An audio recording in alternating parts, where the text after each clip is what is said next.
Chapter 252. Okay. Nie Zhonghai took a deep breath, pulled out the dagger and stabbed it into his heart again. Master Kong, can you let go of my Nie family? Nie Zhonghai spat out blood and smiled miserably. You're scaring me. Jiang Tian laughed and patted his chest. Then he smiled meaningfully. When did I say I'll let go of your Nie family? I'm going to wipe out your Nie family and leave no one alive. You're going to watch them die one by one. What? You went back on your word. Nie Zhonghai glared at Jiang Tian with hatred. He staggered to his feet and fell to the ground again. Hearing this, Yi Gufeng Dragon 5th Zhou Zhenghao and the others' expressions changed drastically. They all shuddered. To be honest, although Jiang Tian was strong before, he would never kill the innocent. Today, however, he was a bit too ruthless. Jiang Tian, you dared to kill my father. I want revenge.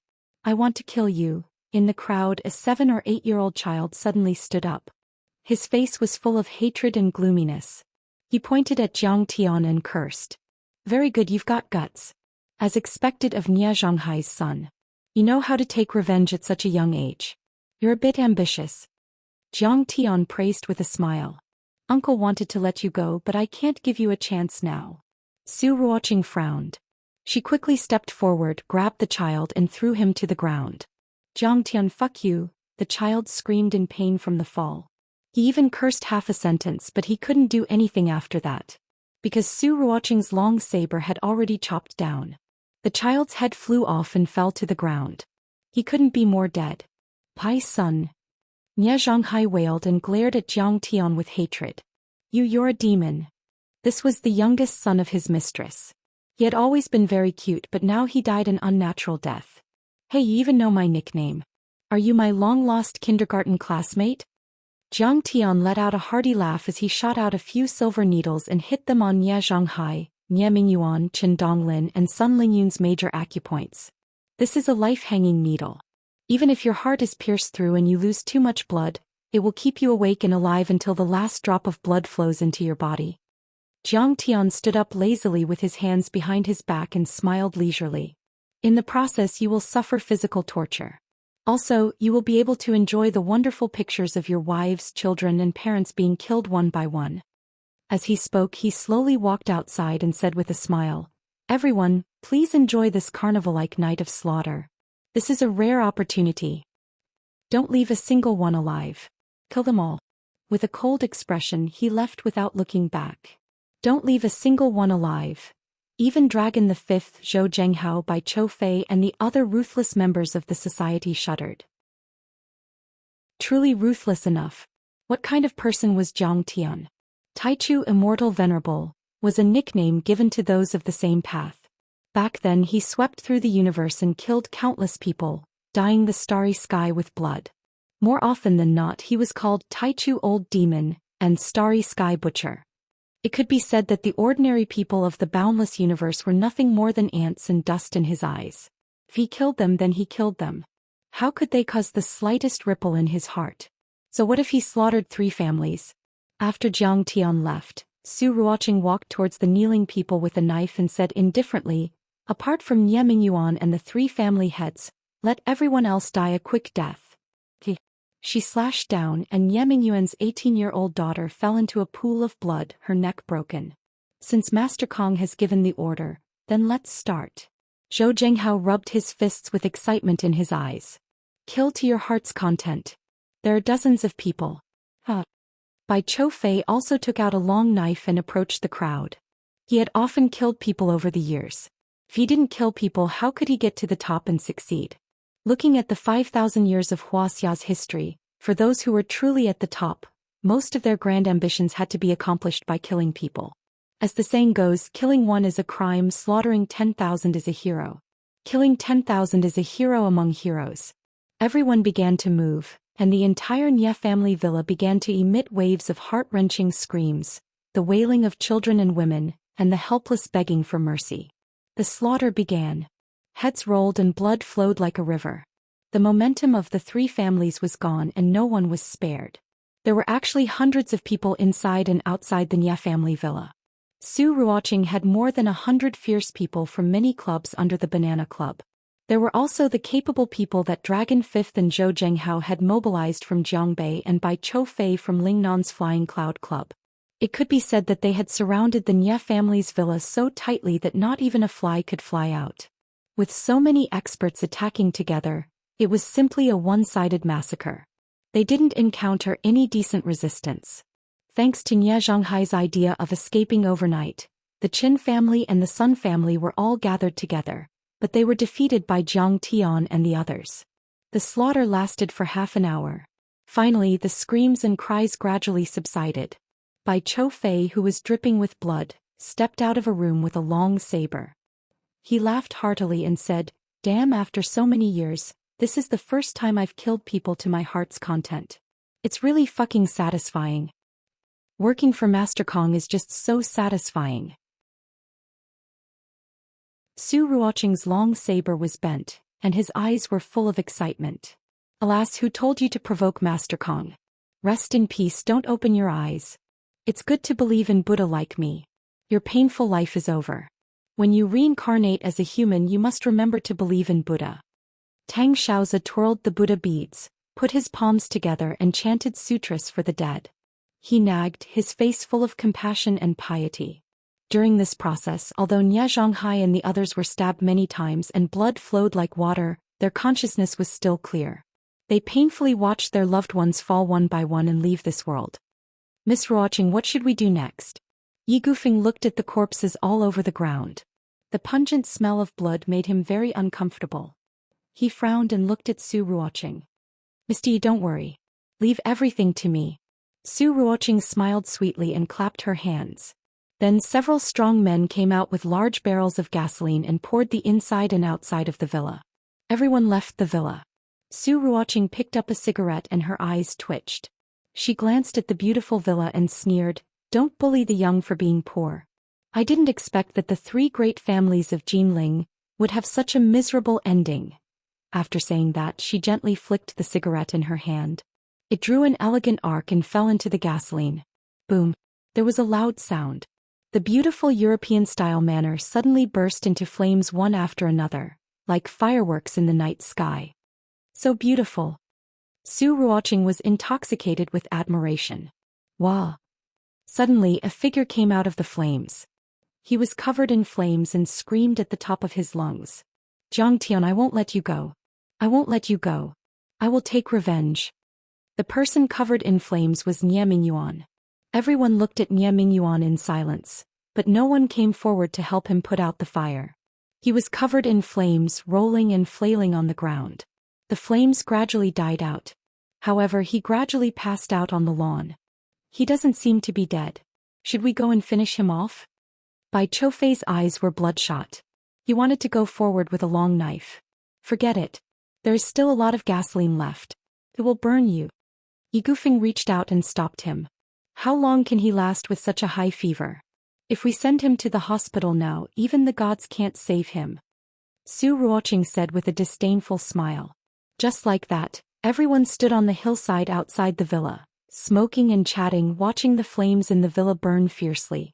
Bai Choufei and Tai Minghuang even took out duck neck peanuts and small ergotu to eat with wine.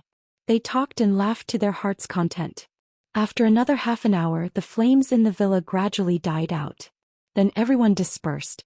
After burning for so long, there was no way anyone could survive. After everyone left, beep, beep, beep, beep, police cars, fire trucks and ambulances rushed over. "Brothers, take it easy." The fire captain smoked a cigarette and said leisurely, "The higher-ups have ordered us to put out the fire in 8 hours. But what's going on? Captain, it's already so hot. There isn't much fire left. We can put it out in half an hour." "Yeah." His friends were all stunned, their faces full of confusion. "Why do you care so much?" "Anyway, that's what the higher-ups said." The fire captain took out a set of poker cards and said with a smile, Come, come, come, let's play a few rounds of landlord. Come, come, come, let's play landlord." Everyone seemed to have understood something. They took off their fire helmets and enthusiastically participated in this activity that was beneficial to their physical and mental health. In the blink of an eye, the sky turned bright. Only then did the firefighters lazily walk into the villa and put out the fire. It only took them 10 minutes to drive back home. The next day, the Jinling Morning News reported that a villa in the western suburbs suddenly caught fire. 5 people died on the spot and some were injured. This news only lasted for 5 seconds. Other than that, there were no other details. In the early morning of the day after the fire, clatter, a beautiful and slender figure stood outside the Nie family villa. The luggage in her hand suddenly fell to the ground. She stared blankly at the Nie manor, which was now in a complete mess. Her pretty face was filled with shock, and then sparkling and translucent tears seeped out of her clear eyes. The once beautiful Nie clan, the once beautiful times, had now turned into a pile of dilapidated fences and dilapidated walls, ruins and black soil. It had vanished into thin air. Mom, big brother, little Yuan, little Feng. The woman's beautiful face was pale. She was full of sorrow and her voice was trembling. Beside her, a tall and handsome young man supported her and asked with concern, "Shun, are you okay?" After hearing the news, Nie Shun, who had just finished her closed-door training, rushed over. It only took her a few hours to fly to the Nie residence. After leaving the airport, she rushed to the Nie residence without stopping. However, she was a step late. She couldn't accept the fact that the Nie residence was in ruins. Well, how could this be?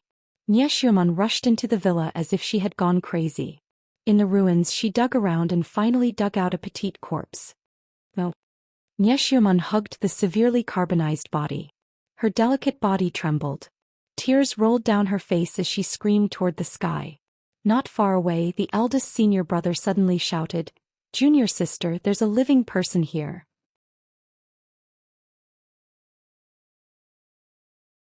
Chapter 253. Nie Xiaomon hurriedly ran over. She saw that the man was burned beyond recognition, and there was not a single piece of skin on his body that was intact. He looked like a cracked tree bark. He opened his mouth, but he could only make a meaningless sound. "Life-prolonging pill." Nie Xiaomon hurriedly shouted. Senior brother Li Mubai did not hesitate to feed the man a precious pill that was filled with spiritual energy and fragrance. After a while, the dying man opened his mouth with difficulty. "Phantom, Nie Xiaomon cried out in surprise with tears in her eyes. She helplessly stroked his cheeks and body. She really couldn't imagine that the person in front of her, who had been burned to the point of looking like charcoal, was actually her suave and handsome nephew. Who did this?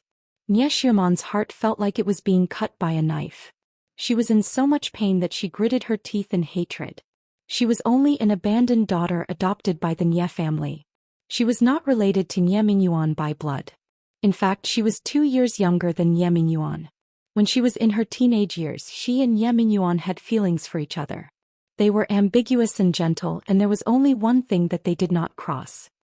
And it's Jiang Tian from the Jiang family. He joined forces with Lingnan's forces and Su Ruoqing to annihilate my entire family, Nie Mingyuan wailed in a trembling voice. "Aunt, you must take revenge. Kill Jiang Tian. Kill him." After saying that, Nie Mingyuan fainted again. "Jiang Tian, I'm going to tear you into pieces." Nie Xiaomon's beautiful face was filled with a tragic, murderous aura. Her body trembled as she shouted loudly with a cruel and bloodthirsty aura. A strong aura was emitted from her seemingly delicate and graceful body. It then spread in all directions. Suddenly, smoke and dust billowed and shattered the floor. "Xiaomon, saving people is more important." Seeing the sharp, murderous aura in Nie Xiaomon's eyes, Li Mubai reminded her gently. Nie Xiaomon nodded. Although her family was annihilated and her nephew was seriously injured, Nie Xiaomon was eager to take revenge. However, she could not wait to save people. Nie Xiaomon brought many life-saving medicines from Wudong sect. She used all of them on Nie Mingyuan. Then she carried Nie Mingyuan and quickly left the ruins, disappearing into the night. Due to the government deliberately blocking the news of the Nie family, Chen family, and Sun family being exterminated was only spread among the fixed social class. However, some of the rich people and high-ranking officials who had been paying close attention to the dispute between the Jiang family and the 3 big families had also vaguely sensed the truth behind this matter. Everyone was in danger and they were all frightened out of their wits. We must not provoke the Jiang family. Many families in Jinling held an emergency meeting to discuss countermeasures. And this sentence became the final conclusion, which was regarded as a standard by many big shots. As for the police and other official organizations, after an in-depth and detailed investigation, they quickly denied the possibility of intentional arson and did not file a case. For this fire they only prepared a simple case and the file was locked in an extremely secret cabinet. No one was qualified to read it. The case became an unsolved mystery, but it was nothing more than an insignificant wave in the torrent of history. For ordinary citizens, it was just an ordinary fire in the western suburbs of Jinling. A few people died and it was quickly forgotten. Yu family's villa. In an old and simple office, the windows were clean and the table was clean. Under the light, Secretary Yu was reading a document. "Father, everything has been settled." Yu Chang walked in quickly and said with a smile, "Well, that's good." Nodding his head, Secretary Yu placed the document down and faintly said, "This is a gift that we're giving to Jiang Tian on behalf of the Chao family.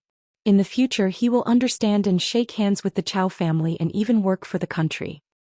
But Yu Chang wanted to say something but stopped. "You are talking about Nye Xiumen, the disciple of Wu Dang sect." Secretary Yu said with a smile.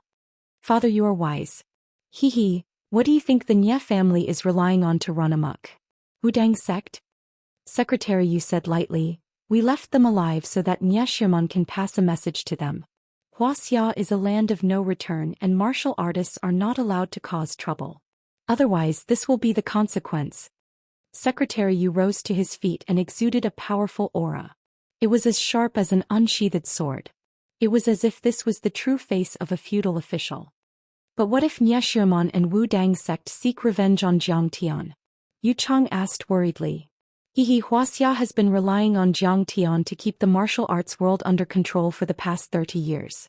But in the next 30 years Wuxia will have to rely on Jiang Tian." Secretary Yu said lightly. "Kong Teichu is a very talented man. He has reached the peak of transcendent state before the age of 30. Do you think Wu Dang sect will be happy if they declare war on Kong Teichu?" "I understand now," Yu Chang replied. After a moment of hesitation he said, "According to our sources, the three major families of the Nye family are targeting the Jiang family because of a piece of a map." "Piece of a map? What map?" Secretary Yu asked curiously. "Jiang Tian didn't ask and Nye Zhonghai didn't tell us. But I think the force behind them is the Japanese Cherry Blossom Society." "It is the Cherry Blossom Society." Secretary Yu's face contorted in shock. Then he snorted and said, "The Cherry Blossom Society is the archenemy of Wuxia's military and the long-time war.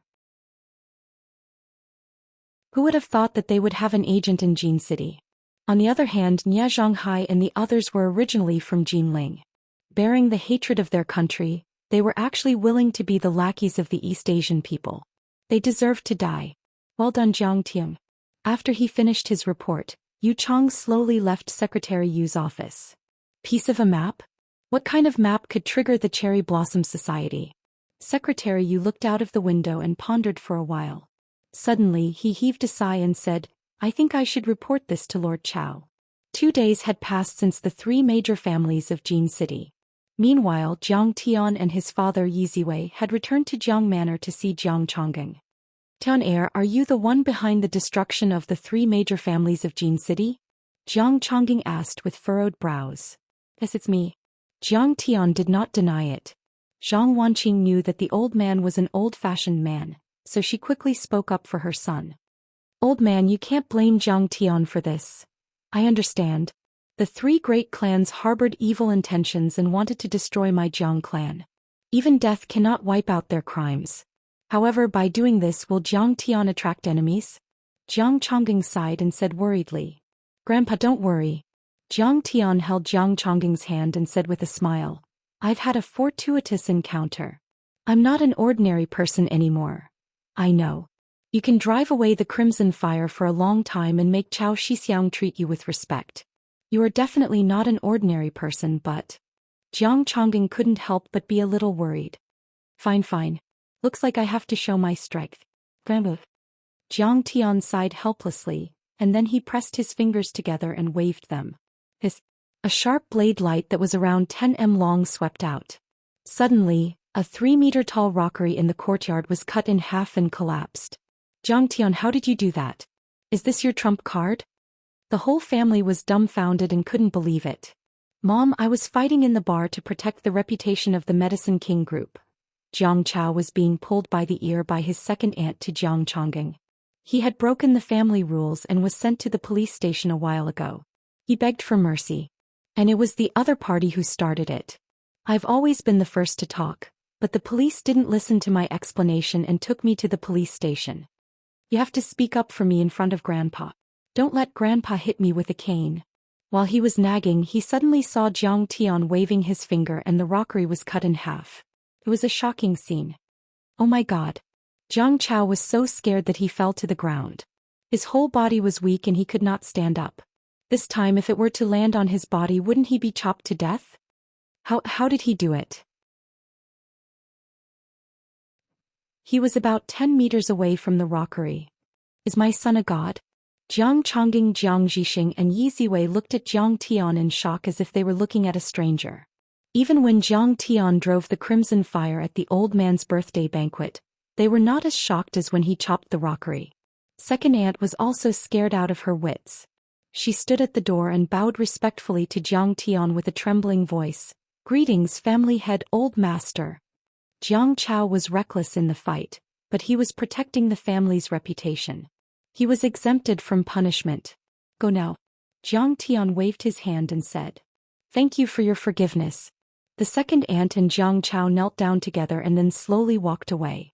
After the two of them were gone, Jiang Tian looked at the old man and said lightly, Old man, do you have confidence in me now? Jiang Tian, who exactly are you? Jiang Chongqing's heart was filled with shock and disbelief. Jiang Zhixing and Yi Ziwei also looked at Jiang Tian with puzzled faces. They also had the same question in their minds. Grandpa, do you know about martial artists? I have heard of them. Jiang Chongqing suppressed the shock in his heart and said slowly, It is said that martial arts and medicine are closely related. To practice martial arts, one needs to understand the theory of meridians, acupoints, and the human body. Doctors, especially the best doctors, are the most likely to come into contact with martial artists. After all, martial artists can also be injured or poisoned. Jiang Chongqing paused for a second and then said, Although the Jiang family is not a martial arts family, I have met a couple of martial artists. I know that martial artists are divided into iron body, internal force, and transcendent state. It is said that the iron body is not afraid of cold weapons and internal force can kill through objects without leaving any trace. The transcendent state martial artists are known as grandmasters. They can refine qi into righteousness and condense qi into weapons. They can even hurt people with flying flowers and leaves. Wow. That is so powerful. Jiang Zhixing, Yi Ziwei and Jiang Zhixing were stunned. They could not believe that there was such a terrifying and powerful being in this world. Suddenly the old man said in shock, Ten'er, are you one of the legendary martial artists? Or transcendent state? No, Grandpa, I'm practicing a different system called cultivation. Jiang Tian said lightly, I am only in the middle and late stages of qi refining, but I am already comparable to a martial artist at the peak of the transcendent state. What? You are already at the transcendent state? Our Jiang family actually produced a martial arts grandmaster. Jiang Chongqing was shocked. Then he clapped his hands and laughed. No wonder Chao Shixiang treated you with such respect. Jiang Zhixing and Yi Ziwei were also proud.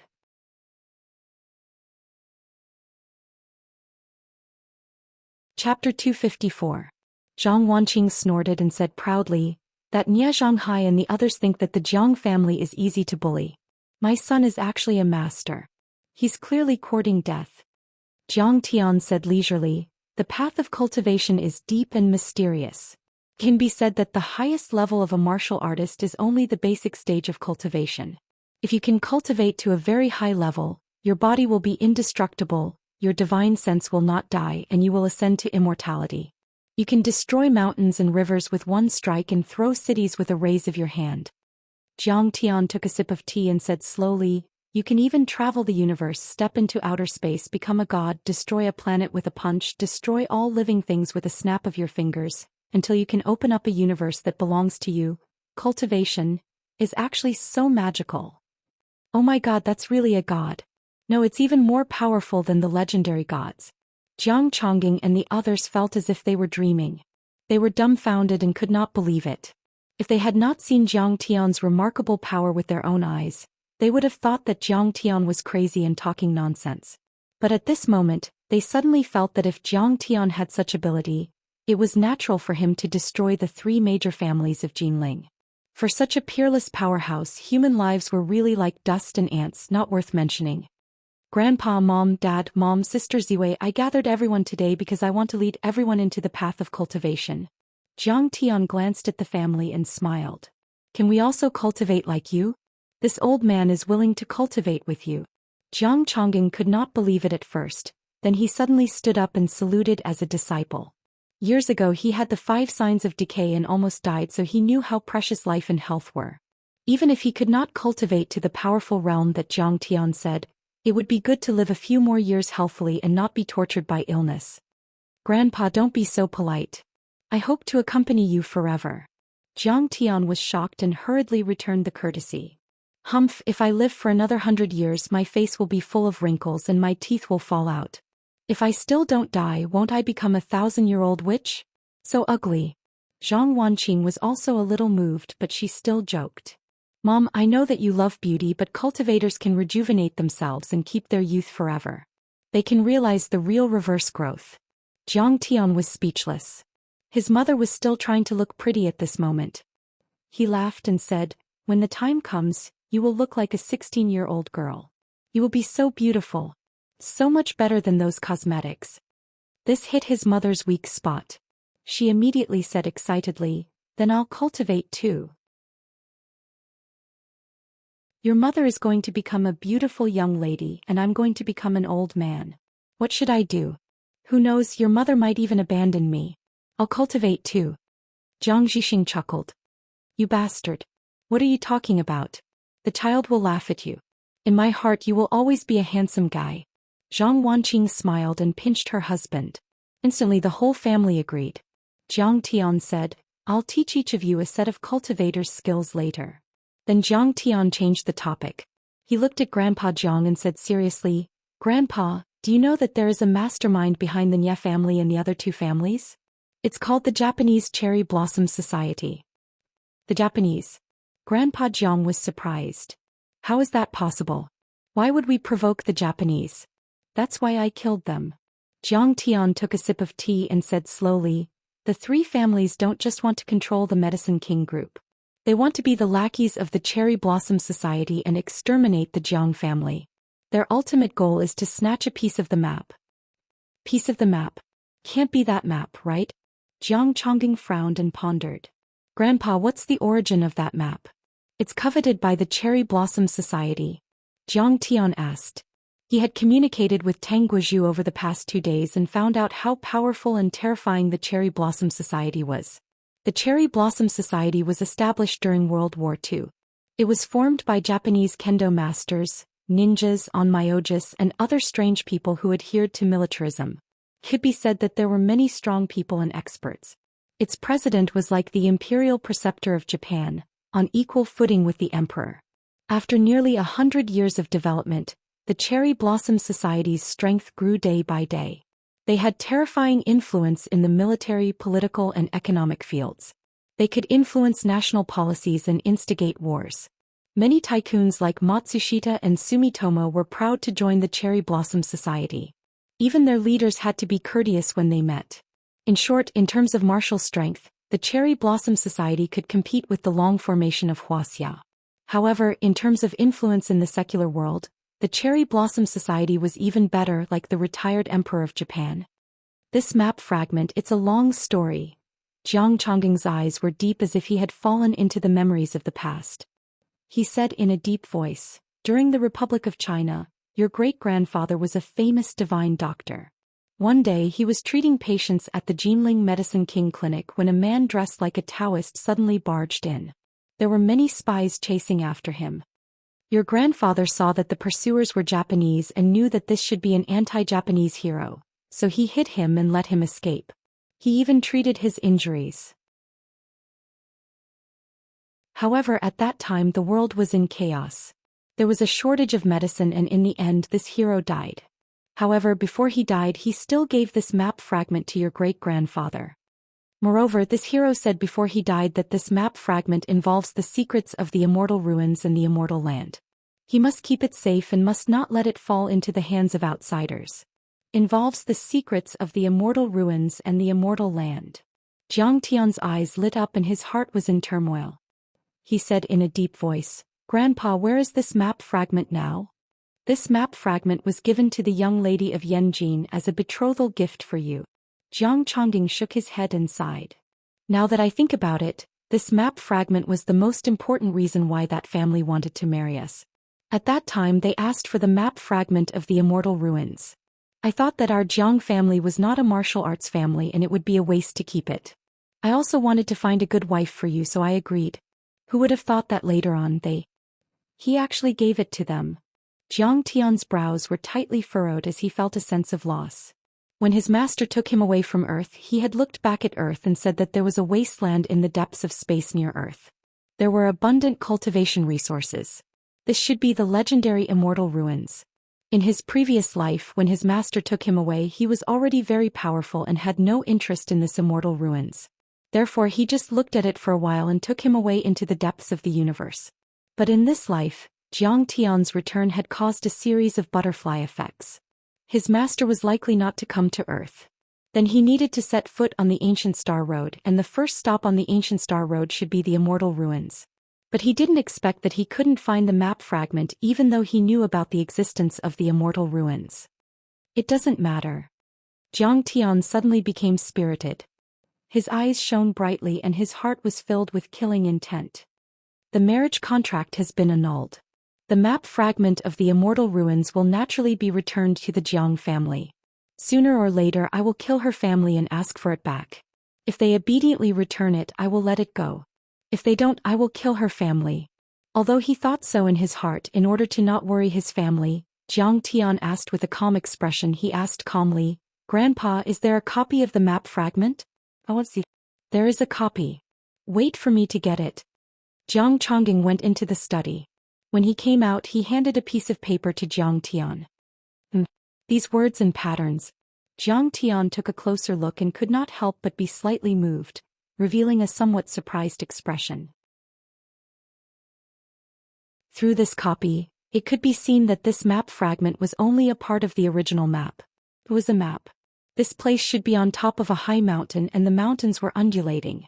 In addition, there were some strange words. Jiang Tian had never seen or heard of these ancient words before. He didn't know which era they were from. Some were as calm as a tortoise, some were as soaring as a dragon, and some were as roaring as a kirin. This map fragment must be hiding a great secret. Unfortunately, it is only a part of it. I don't know where the rest is. However, Jiang Tian felt that these words had a natural flavor. They actually had the charm of the Tao patterns and laws of the immortal world. This also meant that the original map might be a map or more likely a magic treasure. After learning about the clues about the ruins of immortality, Jiang Tian was not in a hurry to find it. Jiang Tian suspected that the ruins of immortality might even be related to ancient secrets. This secret realm could be said to be illusory. Even if Jiang Tian had a lot of connections now, it was not something that could be found overnight. The most important thing now was to help his family embark on the road of cultivation. "Grandpa, I will first teach you a set of cultivation methods, the 3 pure foundational arts." Jiang Tian came back to his senses and said leisurely. The 3 pure foundational arts was a set of basic cultivation methods in the cultivation world. Its biggest feature was that it could temper the cultivator's foundation and temperament to be as stable as a rock and indestructible. Moreover, this set of cultivation methods also had the effect of strengthening the body. After cultivating, one would be immune to all poisons, water, and fire, and could live to the ripe old age of 200. Once one reached the Qi cultivation realm, using this set of cultivation methods in actual combat would be smoother and stronger. It was like the torrential waters of the Yangtze River, advancing courageously. Could be said that its potential was unlimited. "Okay." The 4 of them responded. Suddenly they heard the sound of the great Tao in the depths of their minds. The vastness of things is incomparable to the heavens and the earth, but there is also a limit. The vastness of the heavens, the extremity of yin and yang. The vastness of the earth, the extremity of hardness and softness. The extremity of yin and yang leads to the formation of the 4 seasons. The extremity of hardness and softness leads to the formation of the four dimensions. The heavens are born to move and the earth is born to remain still. The intersection of motion and stillness leads to the end of the Tao of the heavens and the earth. The beginning of motion leads to the birth of Yang, and the extremity of motion leads to the birth of Yin. The intersection of Yin and Yang leads to the end of the heavens. It was like the sound of a yellow bell ringing, but also like the sound of an immortal singing, giving people an ethereal and enlightening feeling. Jiang Chongqing and the others were shocked. They looked at each other in disbelief. They did not see Jiang Tian speak at all. How could they hear the sound? Don't panic. This is my divine sense voice transmission. I will directly copy this set of cultivation methods into your minds. Jiang Tian's slow voice sounded in their minds again, guiding them to comprehend the essence of this set of cultivation methods. After that, Jiang Tian taught each of them a set of immortal martial techniques that were suitable for them according to their personalities. Jiang Chongqing was honest and steady. He learned the Saint Heart King's fist. This set of fist techniques was a combination of hardness and softness. It was smooth and transparent. It was both offensive and defensive. It was awe-inspiring. Zhang Wanqing was competitive and never gave up. She was not inferior to men.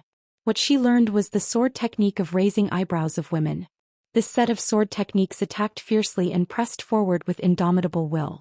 It was awe-inspiring and domineering. Dad and Yi Ziwei also each received a set of immortal martial techniques.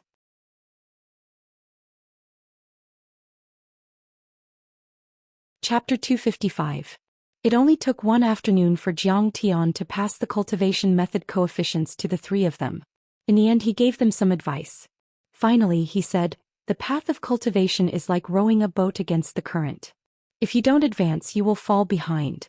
You must have a firm mentality to explore the path of cultivation. You must cultivate diligently. Don't waste a day.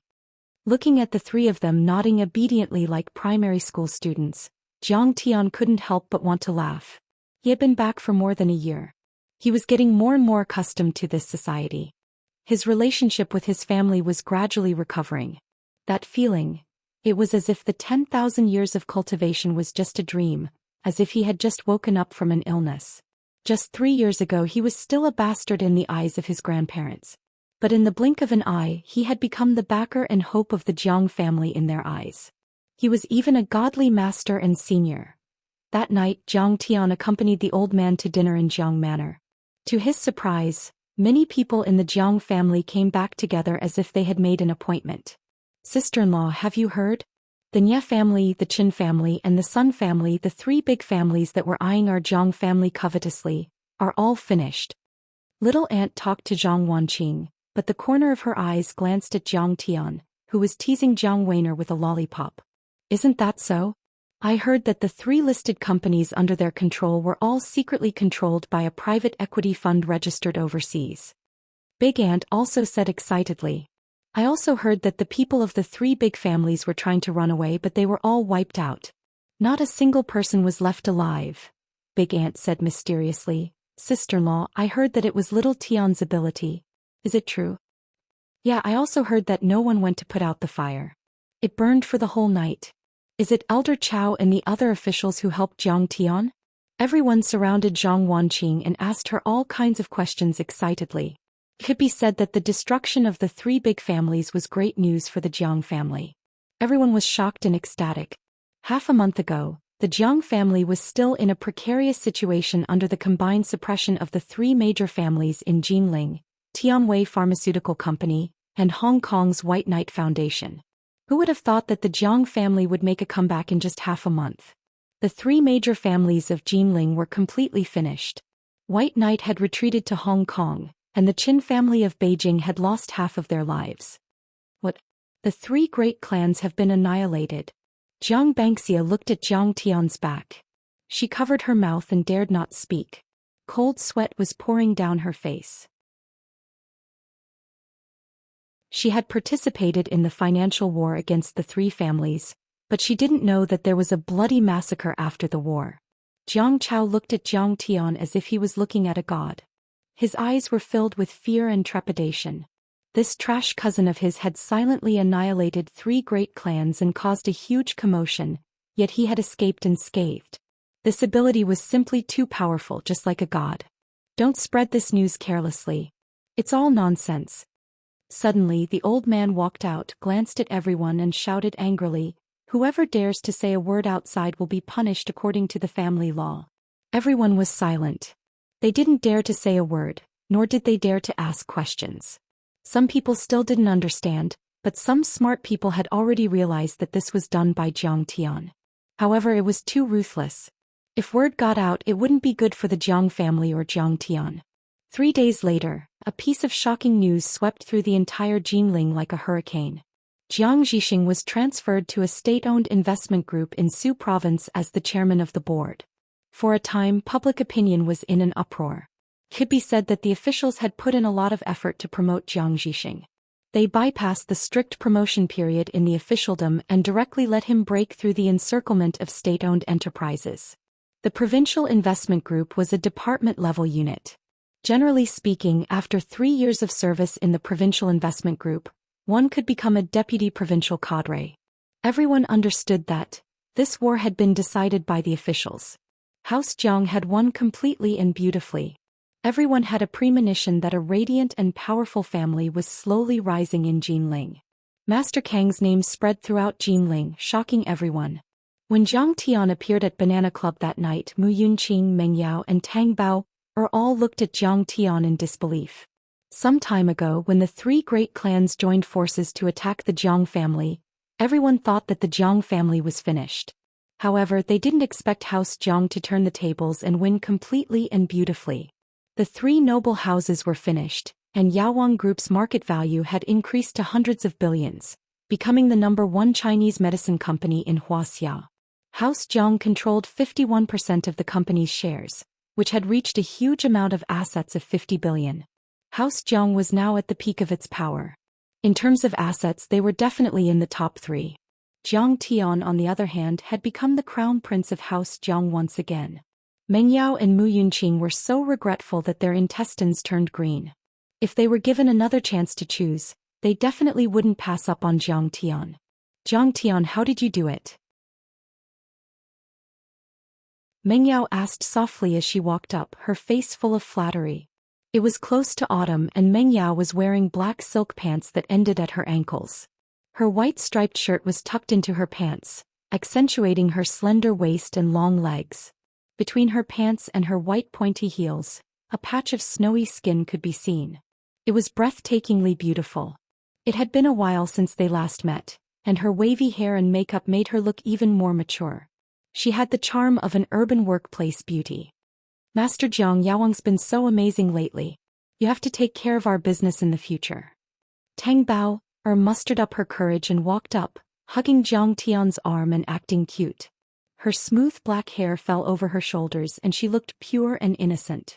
Her skin was as soft as a porcelain doll's, but her figure was exceptionally hot. Even the V-neck couldn't cover her full breasts. Her body was also giving off a seductive fragrance, and her voice was like a lover's whisper. It was extremely seductive. It could be said that anyone who saw this pair of beautiful sisters wouldn't be able to resist.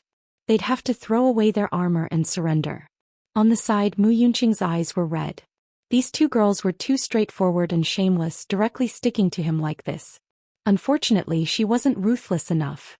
She'd let them get to him first. "What's with the jokes? I'm not worried about my position in Yaowang Holdings. What can I take care of you guys?" Zhang Tian said indifferently as he pulled his arm back. In other people's eyes, this kind of big-breasted, brainless rich young miss was a heavenly beauty, a peerless stunner. They were afraid of falling in their hands and melting in their mouths. However, in Zhang Tian's eyes, they were nothing more than ordinary women. He didn't care about them at all and they weren't worth mentioning. "Tian bro, don't go." Seeing that Zhang Tian was about to leave, Tang Bao pulled him with her soft hand and whispered in his ear. "Zhang Tian bro, do you want to play with us? How about getting back together with Meng Yao sis? Buy one get one free." "Bao, what are you talking about?" Meng Yao's face was slightly red and her crystal clear eyes were shy and timid. It made her look even more beautiful as she stomped her foot. She stomped her foot and her full chest shook a few times.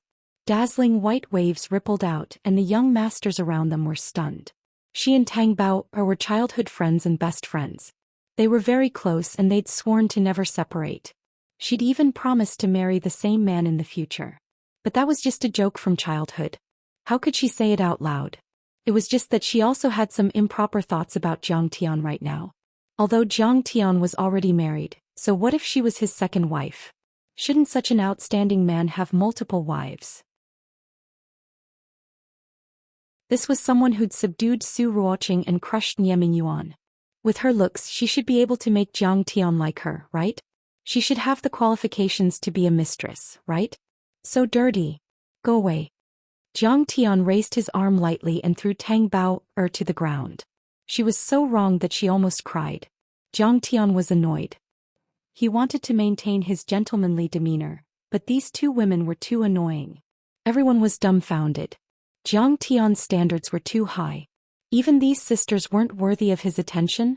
Zhang Tian avoided them like they were snakes and scorpions. He went upstairs and saw Su Ruoqing walking towards him. He immediately scolded her. What the hell is this? A high-class clubhouse? Even a bunch of wild chickens can come in. Mr. Jiang, please calm down. Su Ruoqing was silent from his scolding. She shrunk her head and bowed repeatedly in apology. Don't let me see them. Zhang Tian raised his hand and strode into a tea house. Meng Yao and Tang Bao looked at Su Ruoqing with a pitiful expression.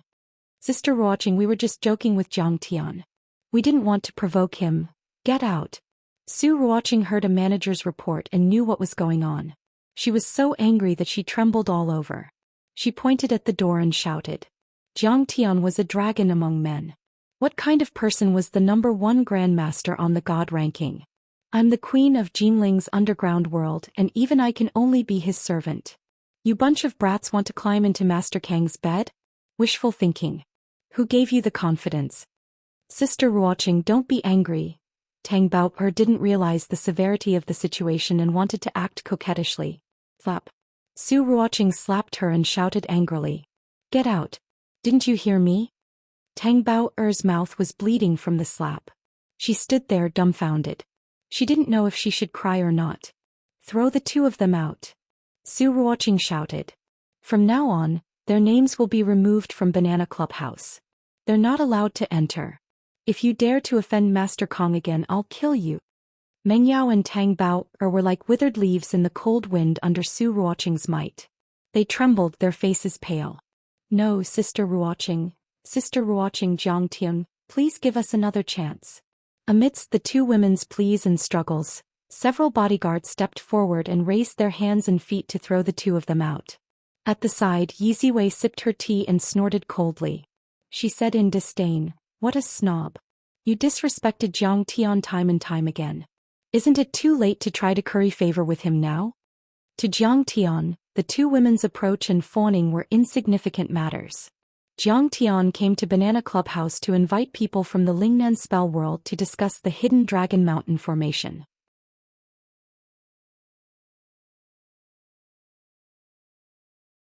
Chapter 256. Now Mount Fulong had been leveled into a medicine field with hooks and excavators. A large number of spirit herb seeds and spirit medicine seedlings were transported over from Shenong School. They had been planted and a villa had been built.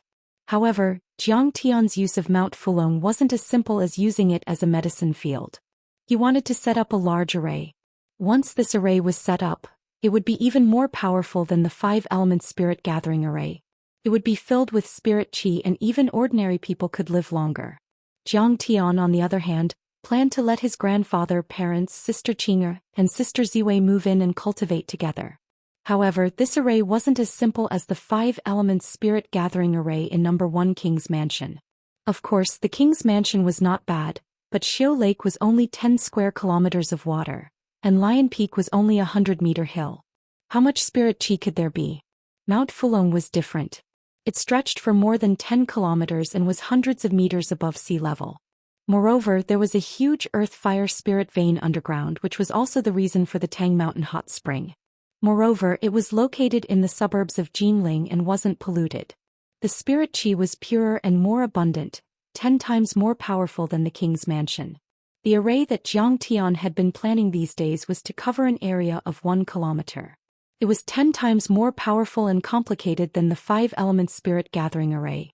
It would guide and condense the spirit chi of more than 10 kilometers into this array. Moreover, he had to take into account the functions of illusion, attack, defense, lightning, fog, and so on. The materials used were extraordinary. Could be said to be an earth-shattering array. Zhang Tian was already vigilant after his experience at the Martial Arts Alliance conference. He would definitely kill along the way. Needless to say, he would offend martial arts experts and might even make the government wary. If someone wanted to take revenge, this array would at least be able to withstand a day and night of firepower attacks. A few days ago, Zhang Tian had greeted the heroes of Lingnan and Huang Wentao of the spell world, asking them to gather the materials for the array. Today was the day he handed over to them. Mr. Jiang. Master Kong. When they saw Zhang Tian enter, Jiang Bei's representative Yi Gufeng, Jiangnan's Bai Choufei, Tai Ming Huang, Tang Xiaozi, and many other powerful cultivators all stood up, bowing respectfully, appearing incomparably humble. Congratulations to Master Kong for shaking Jinling and wiping out the 3 great clans. Yeah, this battle was really beautiful. Everyone congratulated together, their eyes filled with excitement and reverence. It could be said that the Jiang family had reaped a lot of benefits from this financial war. Naturally, the various forces and families that had provided funds to participate in this war had also made a lot of money. It's all thanks to everyone's concerted efforts that we have today's results. Have a seat. As Zhang Tian lazily sat down, he gestured for everyone to sit down and said with a chuckle, "Without Master Kong, we couldn't have won." Only then did everyone dare to sit down and speak politely. "How are the materials for the array formation coming along?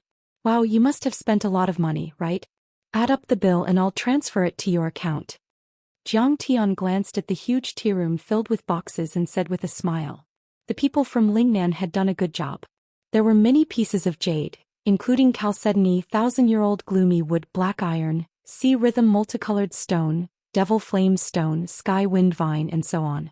About 1 billion. Bai Choufei reported. However, Master Kong, you don't have to pay. It's enough to take out the money from the 3 families. It could be said that everyone had joined forces to attack Jinling and the 3 families, and they had made a lot of gains. Take Bai Choufei for example. The entertainment venues under the Clear Sky Association were all accepted by Bai Choufei. Just this alone had earned them at least 2 billion, not to mention the money from the 3 listed companies. Don't forget the person who dug the well when drinking water. Believe in the beginning and you will have eternal life. Tang Xiaozi said with a pious face. Tang Xiaozi also made about 1 billion, and this guy spent another 500 million to donate 2 temples. It was said that many of the Buddha statues were carved with reference to Zhang Tian's image. He combined his belief in Buddha and his belief in Master Kang's great cause into one. The other rich people also each had an income of 1 billion or 2 billion. Could be said that they were evenly distributed. Oh, that's good. Zhang Tian nodded and frowned slightly. There are still some materials in the backyard. Yi Gufeng stood up and pointed to the window as he reported. Zhang Tian scanned with his divine sense and sighed. These materials are actually far from enough. It could be said that Zhang Tian was a little anxious. As his cultivation deepened, it became more and more difficult to break through and advance because he needed 10 times purer spirit chi of heaven and earth than before. Formations on the scale of the 5-element spirit gathering formation and ordinary medicinal pills were useless to him. He still wanted to transform his physique and reconstruct his body, but such materials were not easy to obtain. The only way was to use a huge amount of formation materials to set up the hidden Dragon Mountain formation and condense the spirit chi of heaven and earth to forcefully break through.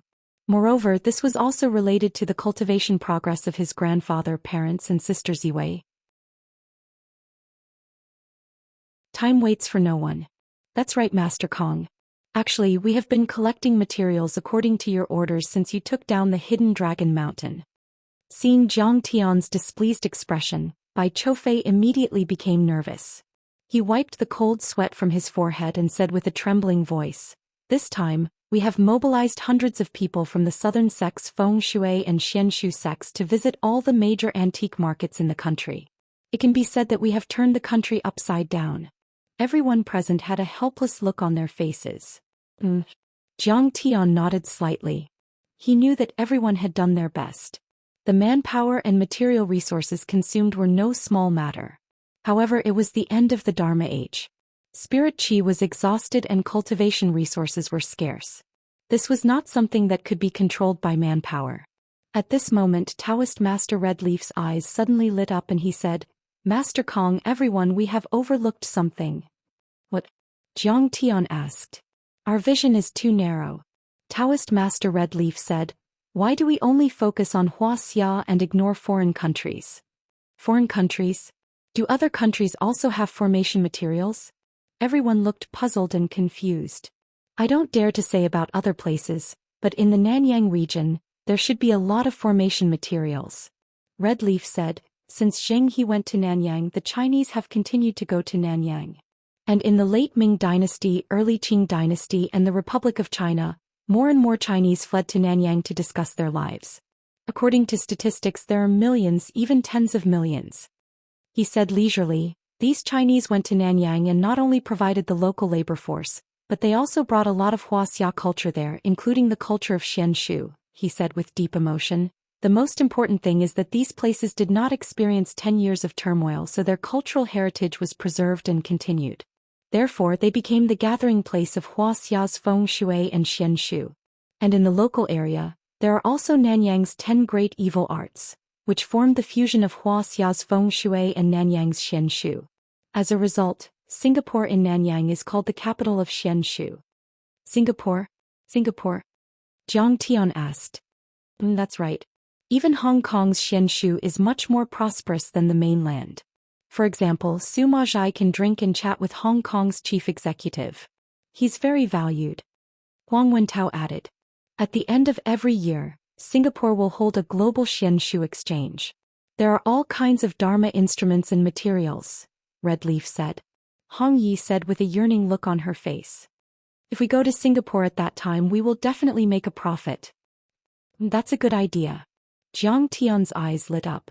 He nodded and said, "You can go there first to gather information. If you find something suitable, buy it. I will go there too." "Yes." The few of them answered in unison. "By the way, is there any news about the D-daughter flower?" Jiang Tian looked at everyone and asked. "Not yet." Everyone shook their heads. "We must find the D-daughter flower as soon as possible. This is more urgent than me setting up the Dragon Mountain formation." Jiang Tian frowned and said, "What are you doing?" "A bunch of idiots." "We understand. Master Kong, please don't be angry. We will do it as soon as possible." Everyone stood up and bowed. Jiang Tian sent all the materials for the formation to Dragon Mountain Formation. With the help of Red Leaf and the others, he set up the formation base. The missing materials were temporarily left aside. After that, many xianxia experts from Lingnan went to Singapore to gather information and gather the materials for the formation. One day, Jiang Tian was inspecting and adjusting the formation at Dragon Mountain Formation. Yiziwei called to inform him that Qin Jinming had finished his work and was about to leave Wuxia for America. "Qin Jinming has put in a lot of effort this time. We must treat him well," Jiang Tian said with a smile. "That's true. During the financial war, Qin Jinming worked overtime every night and lost 5 or 6 kilograms. Yiziwei smiled. Jiang Tian heard Jiang Lin interject. "The sky spa on Mingyue Mountain is not bad. There's food, drinks, and entertainment. You can also soak in the hot springs to relieve your tiredness. Invite him there." Jiang Tian smiled and said, "Heh, aren't you just trying to show off your good figure to seduce Qin Jinming to confess to you?" During this period, Jiang Tian had also noticed that Qin Jinming's feelings for Jiang Lin were not ordinary. Now that he was about to leave Jinling, if he did not confess now, when would he? Someone else might beat him to it. "Bah, nothing good comes out of your mouth." On the other end of the phone, Jiang Lin blushed and spat. Very soon the matter was settled. Jiang Tian suddenly had an idea and called Zhen Shuai. "Zhen Shuai, pick up Guang Su and go to the Sky Spa on Mingyue Mountain tonight to send Qin Jinming off." After all, the 4 of them had grown up together and were very close. It would be inappropriate to not tell them about Qin Jinming's return. "Qin Jinming is back?" This was the first time Zhen Shuai had heard the news. He was shocked and then said sourly, "Jiang Tian, you're too mean. You didn't even say hello to me when he came back. Are you still my brother?" After Jiang Tian beat up Nie Feng and scared Yu Chong, Zhen Shuai began to pay attention to and research Jiang Tian's news. Only then did he realize that Jiang Tian was already the crown prince of the Medicine King group. Later, when the Jiang family of Jinling defeated the three big families of Jinling, he was so shocked that he almost fell over. He was naturally happy that his brother was awesome, but now he could feel the distance between him and Jiang Tian, and he felt a little uncomfortable. Jinming hasn't left the house since he came back. He's been working. Jiang Tian explained with a wry smile. Sky Spa on Mingyue Mountain? I'm familiar with it. Okay, I'll book a private room in a hotel first. I'll pick you up. Zhen Shuai did not waste time and hung up the phone. In the evening, he brought Tan Guangxu to the entrance of the villa on Fulong Mountain.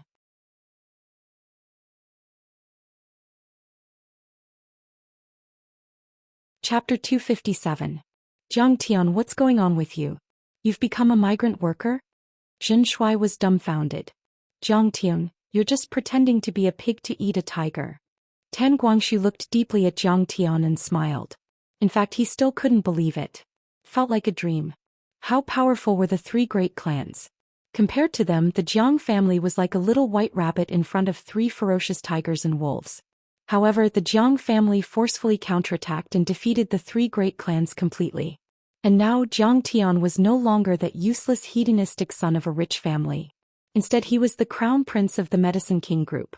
He could only hope that the relationship between brothers wouldn't change. Jiang Tian had been setting up arrays these days. He was dressed like a migrant worker. He was wearing blue overalls, a safety helmet, and many mud spots on his trousers. Under normal circumstances, Jiang Tian would go back to the villa in the city to change his clothes at night. But today time was a little tight. Moreover, he had already changed into his swimsuit at the hot spring, so he was too lazy to change. So be it. Let's go. Jiang Tian opened the car door and smiled lazily. Aren't we going to pick up Qin Jinming? Zhen Shuai asked. Jiang Lin and Ziwei will send him over. Let's meet at the clubhouse. Jiang Tian smiled. Damn, I remember that Qin Jinming has always liked Jiang Lin. He won't make a move on her, right? Zhen Shuai started the car and smiled evilly. Guangxu, you have no hope. He's a big boss on Wall Street. Jiang Lin is now the vice president of the Medicine King group. I'm just a small cadre. How would I dare to think about her? Tan Guangxu wanted to cry. But it seems like you have no chance. You're about to get engaged. This time, Uncle Jiang was transferred to the provincial investment bank and transferred you to be his personal secretary. That's also a divisional cadre. Zhen Shuai drove the car quickly and smiled. Give me some business in the future. Let me make a small fortune. Uncle Jiang is very strict. He told me to stay away from those shady bosses. Tan Guangxu said seriously. What the hell? How am I indecent? I'm just seriously hurting people, okay? Zhen Shuai was so angry that his nose was crooked. Looking at the laughter and bickering of their childhood, Jiang Tian's face revealed a rare trace of warmth. It had been a long time. Soon the group arrived at Mingyue Mountain Hot Spring Town. This place was located in the eastern suburbs of Jinling, within the boundaries of Mingyue Town.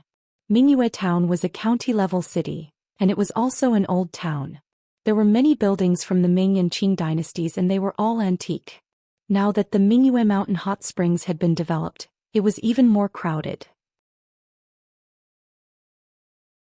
The three of them quickly entered a star-rated clubhouse called Emperor International, where they ate, drank, and played. Emperor International was famous in Jinling. It had 7 or 8 branches. Jiang Tian had been there a few times before, but he didn't expect it to open in Mingyue Town. In the resplendent and brightly lit hall, Zhen Shuai found the store manager and said, Director Yang, I made a reservation in advance. He then gave out his phone number. Oh, isn't this young Master Jiang?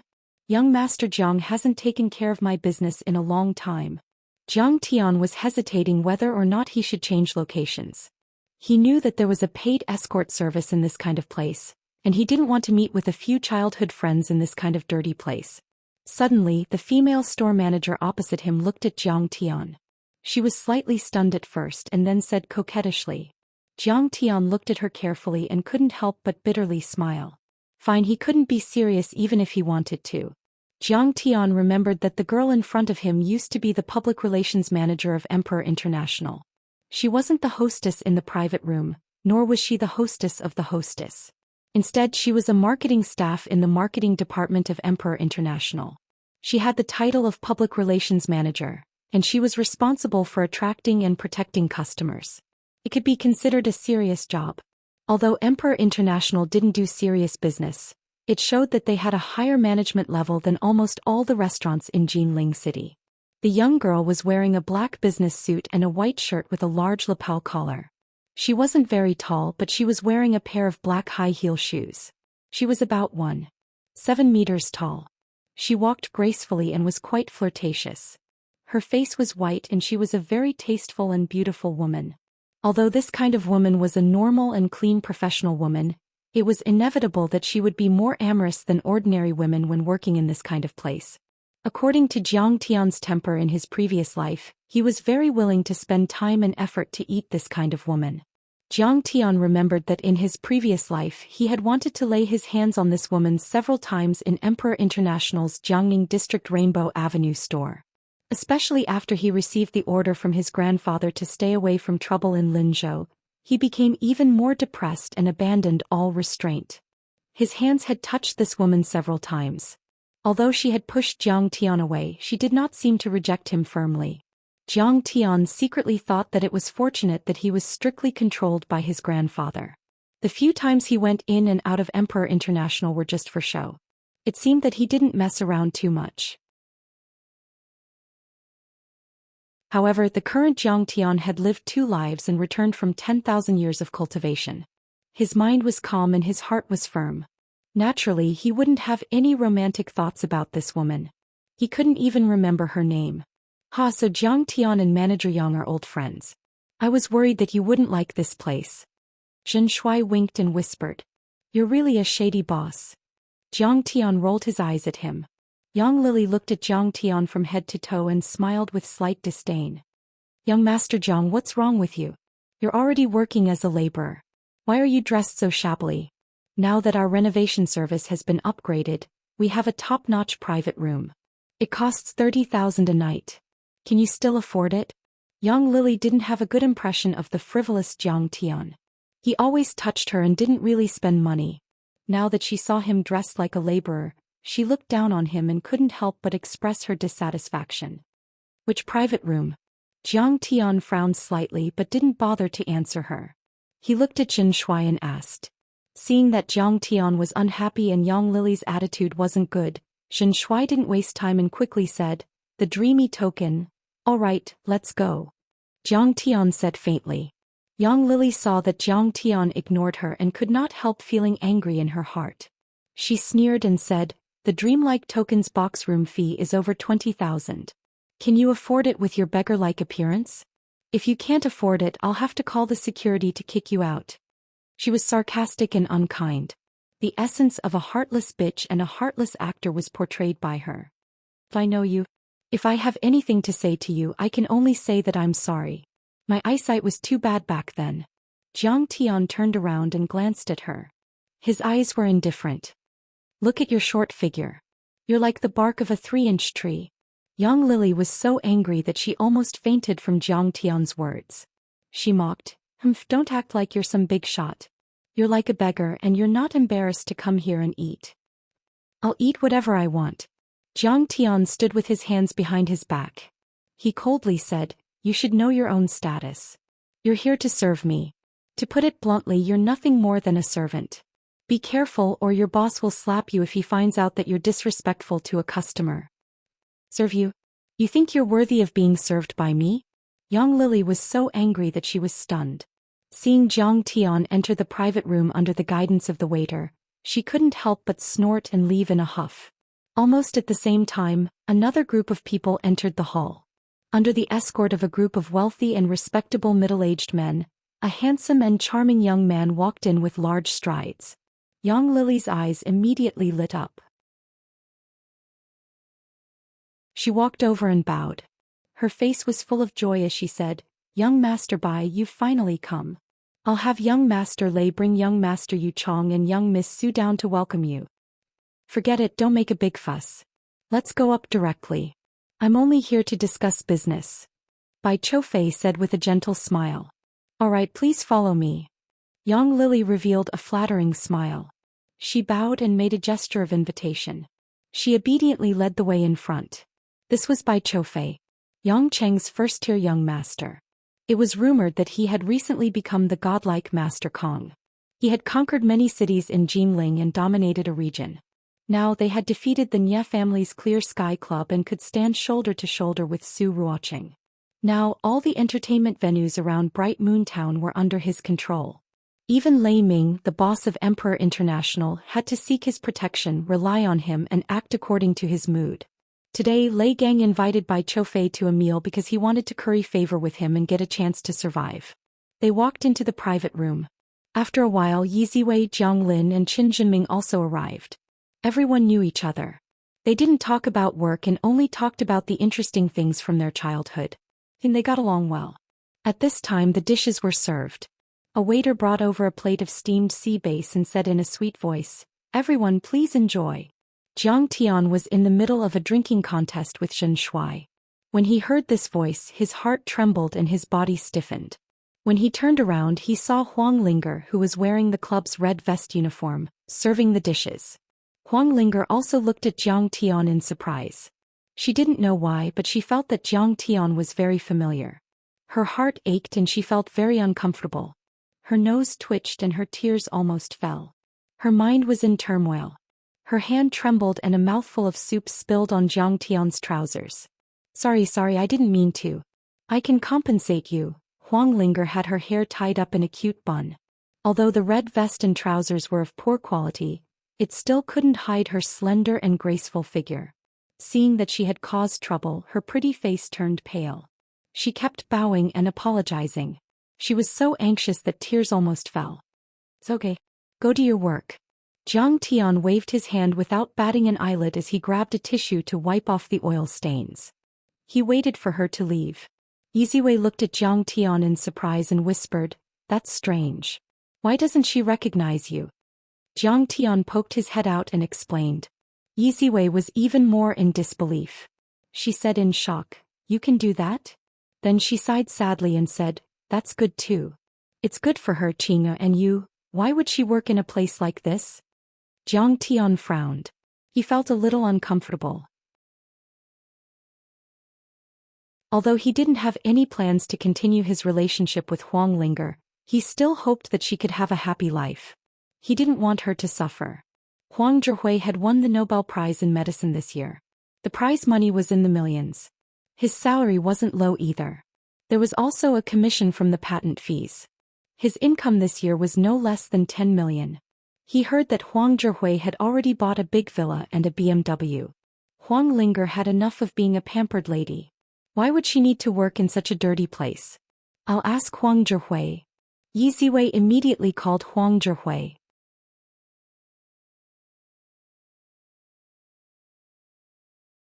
Chapter 258.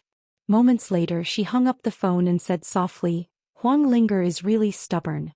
She had received her graduation certificate from the Pharmaceutical University in July.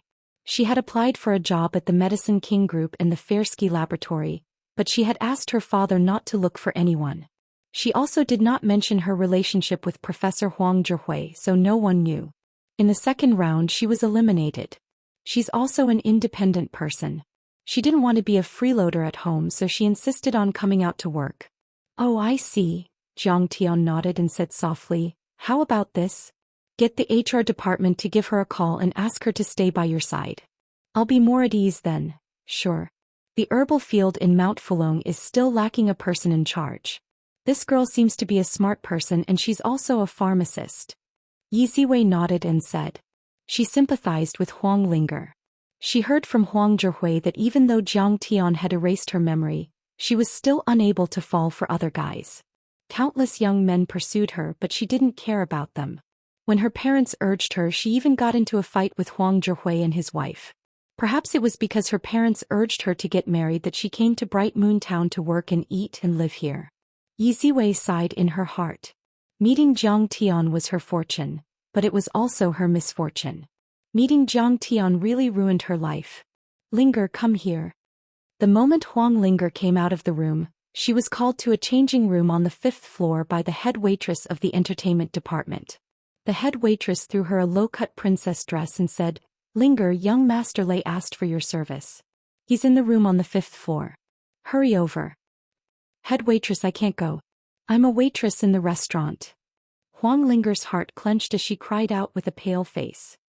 This is Manager Yang's idea. The female manager wore an off-the-shoulder evening gown that revealed her cleavage. She was covered in dust as she impatiently knitted her brows and coldly said, If you don't go, then you can wait to be fired. I don't need you to fire me. I quit. Huang Linger took off her uniform and walked out of the door. What kind of attitude is this?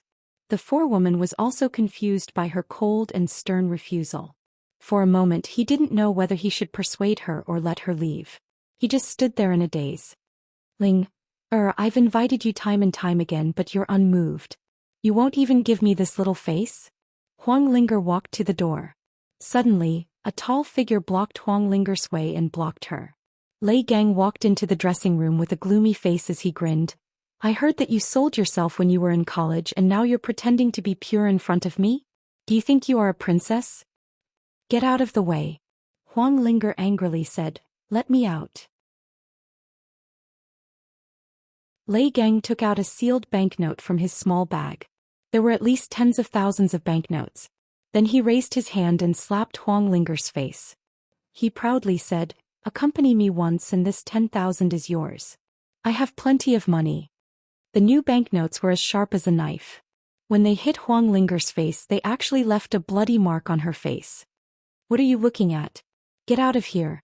Lei Gang directly threw the banknotes at the forewoman's face. The forewoman didn't dare to let out a fart. She obediently walked out and closed the door. Lei Gang unbuckled his belt and approached Huang Linger. He sneered and said, You refuse a toast only to be forced to drink a forfeit. See if I don't change 18 different postures to fuck you, little bitch. Huang Linger covered her face and retreated step by step. Her eyes were filled with panic as she loudly said, Don't come over. If you come over, I'll call for help. Save me. Help.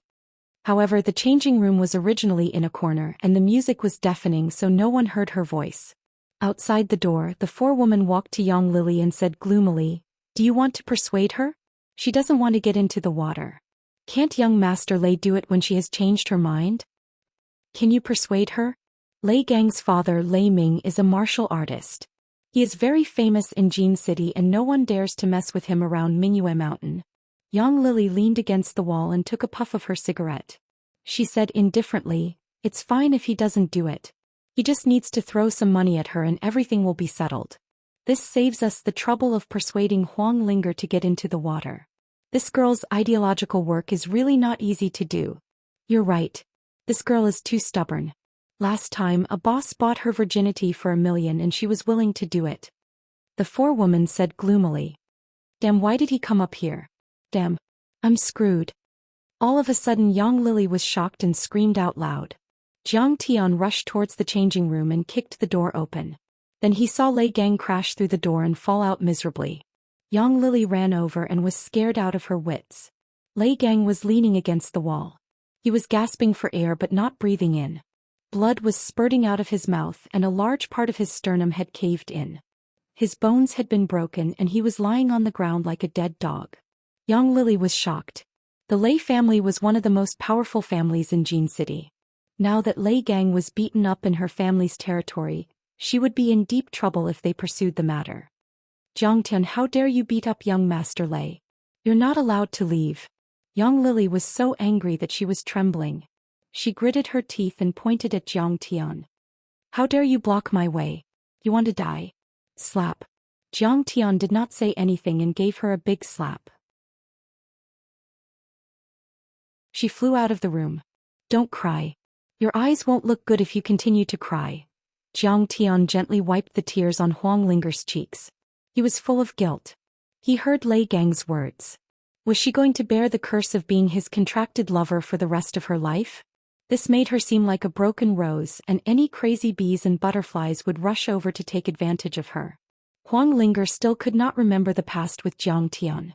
However, deep in her heart she felt that the man in front of her was someone she could rely on. He could protect her. She wanted to be strong, but she could not suppress the fear and grievance in her heart. She threw herself into Zhang Tian's arms and cried. It's okay. Come with me. Zhang Tian held the girl's waist and walked downstairs. After such a shock, she felt more at ease being away from the scene. Moreover, he was very angry. He was worried that he would not be able to control himself and kill Lei Gang in front of everyone. Zhang Tian, you're in trouble. You're not allowed to leave. Today you have to give the Lei family an explanation. Yang Lily crawled up and stared at Zhang Tian. She did not care about the pain on her face.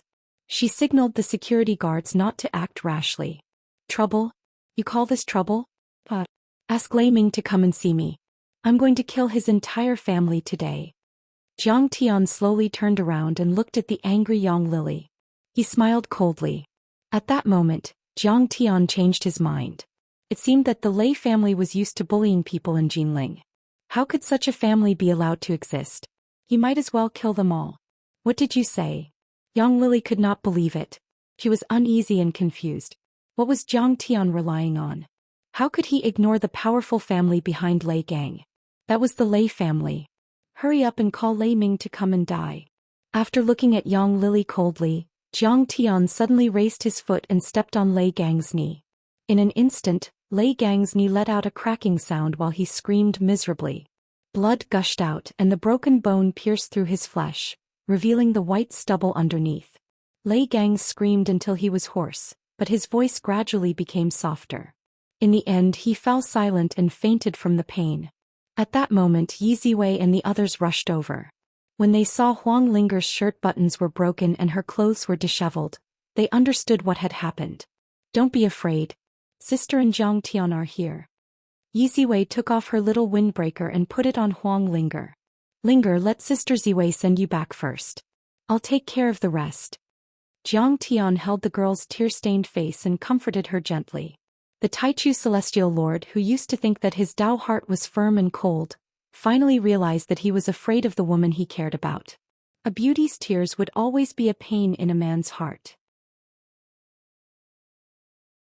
Even though he had cultivated for 10,000 years, he still couldn't avoid it. He was now wondering if it was a mistake to abandon Huang Linger. If he gave her a status, who would dare to touch her? I'm not leaving. Don't abandon me. Huang Linger quickly shook her head. Tears flowed down her face. She pulled Zhang Tian's hand and looked up at Zhang Tian's eyes. She wanted to say something, but she didn't. She didn't know why, but she felt that the man in front of her was very familiar. It was as if he was a piece of flesh in her heart, connected by blood. Once he left, she would feel heart-wrenching pain. Only when she was by his side did she feel an indescribable sense of security. It was as if no terrifying existence could hurt her. Two Autists surrounded a Mercedes-Benz S600 in front and behind. They blocked the main entrance of Emperor International arrogantly. Immediately, a series of muffled sounds came from the doors of the three cars. The noise in the night seemed to stagnate and all the passers-by retreated. More than 10 burly men got out of the cars and surrounded a medium-sized man with murderous intent. The man had a flat head, a broad face, bald eyebrows and big triangular eyes. He looked ferocious. At this time his face was full of anger. He could probably scare a 3 or 4-year-old child to tears. A group of people rushed into the hall. When the 20 welcoming girls in red cheongsam on both sides of the hall saw clearly who was coming, they all showed fear and nervousness on their faces with heavy makeup. They bowed in awe and only dared to stand up straight after the group of people had walked far away. They secretly sighed in relief. They were terrified because the man in the center was Lei Gang's father, Lei Ming. Jinling martial arts were not popular. Except for Su Zhenlei, who was in seclusion, the most powerful martial artist was Lei Ming, the blast fist master. He had many disciples, each with a huge industry. In Jinling, especially in the Bright Moon Town, he was a strong man who meant what he said. Moreover, he was also the boss of the Emperor Club. His assets were hundreds of millions. Usually, he used money to open the way to get to know high-ranking officials and nobles. Relying on his powerful skills and background, he bullied men and women and did all kinds of evil. The number of innocent women he harmed was at least 80 if not 100. The corridor facing the dressing room was almost like a long corridor in a European palace. It was carpeted and there were several pairs of large celadone vases on both sides. It was not narrow, but dozens of people gathered together to watch the fun, so the corridor was a little crowded. Messy but powerful footsteps came. People subconsciously looked back and then gasped. They stood on both sides of the corridor and tried their best to make way. They didn't dare to breathe. Lei Ming walked all the way. He was domineering and awe-inspiring like a local emperor. The proud man walked to the end of the corridor and saw the miserable appearance of his only son. He was silent for a moment with a gloomy face. Suddenly he turned to stare at Zhang Tian, gritted his teeth and smiled. "Boy, you dare to touch my son. You have guts."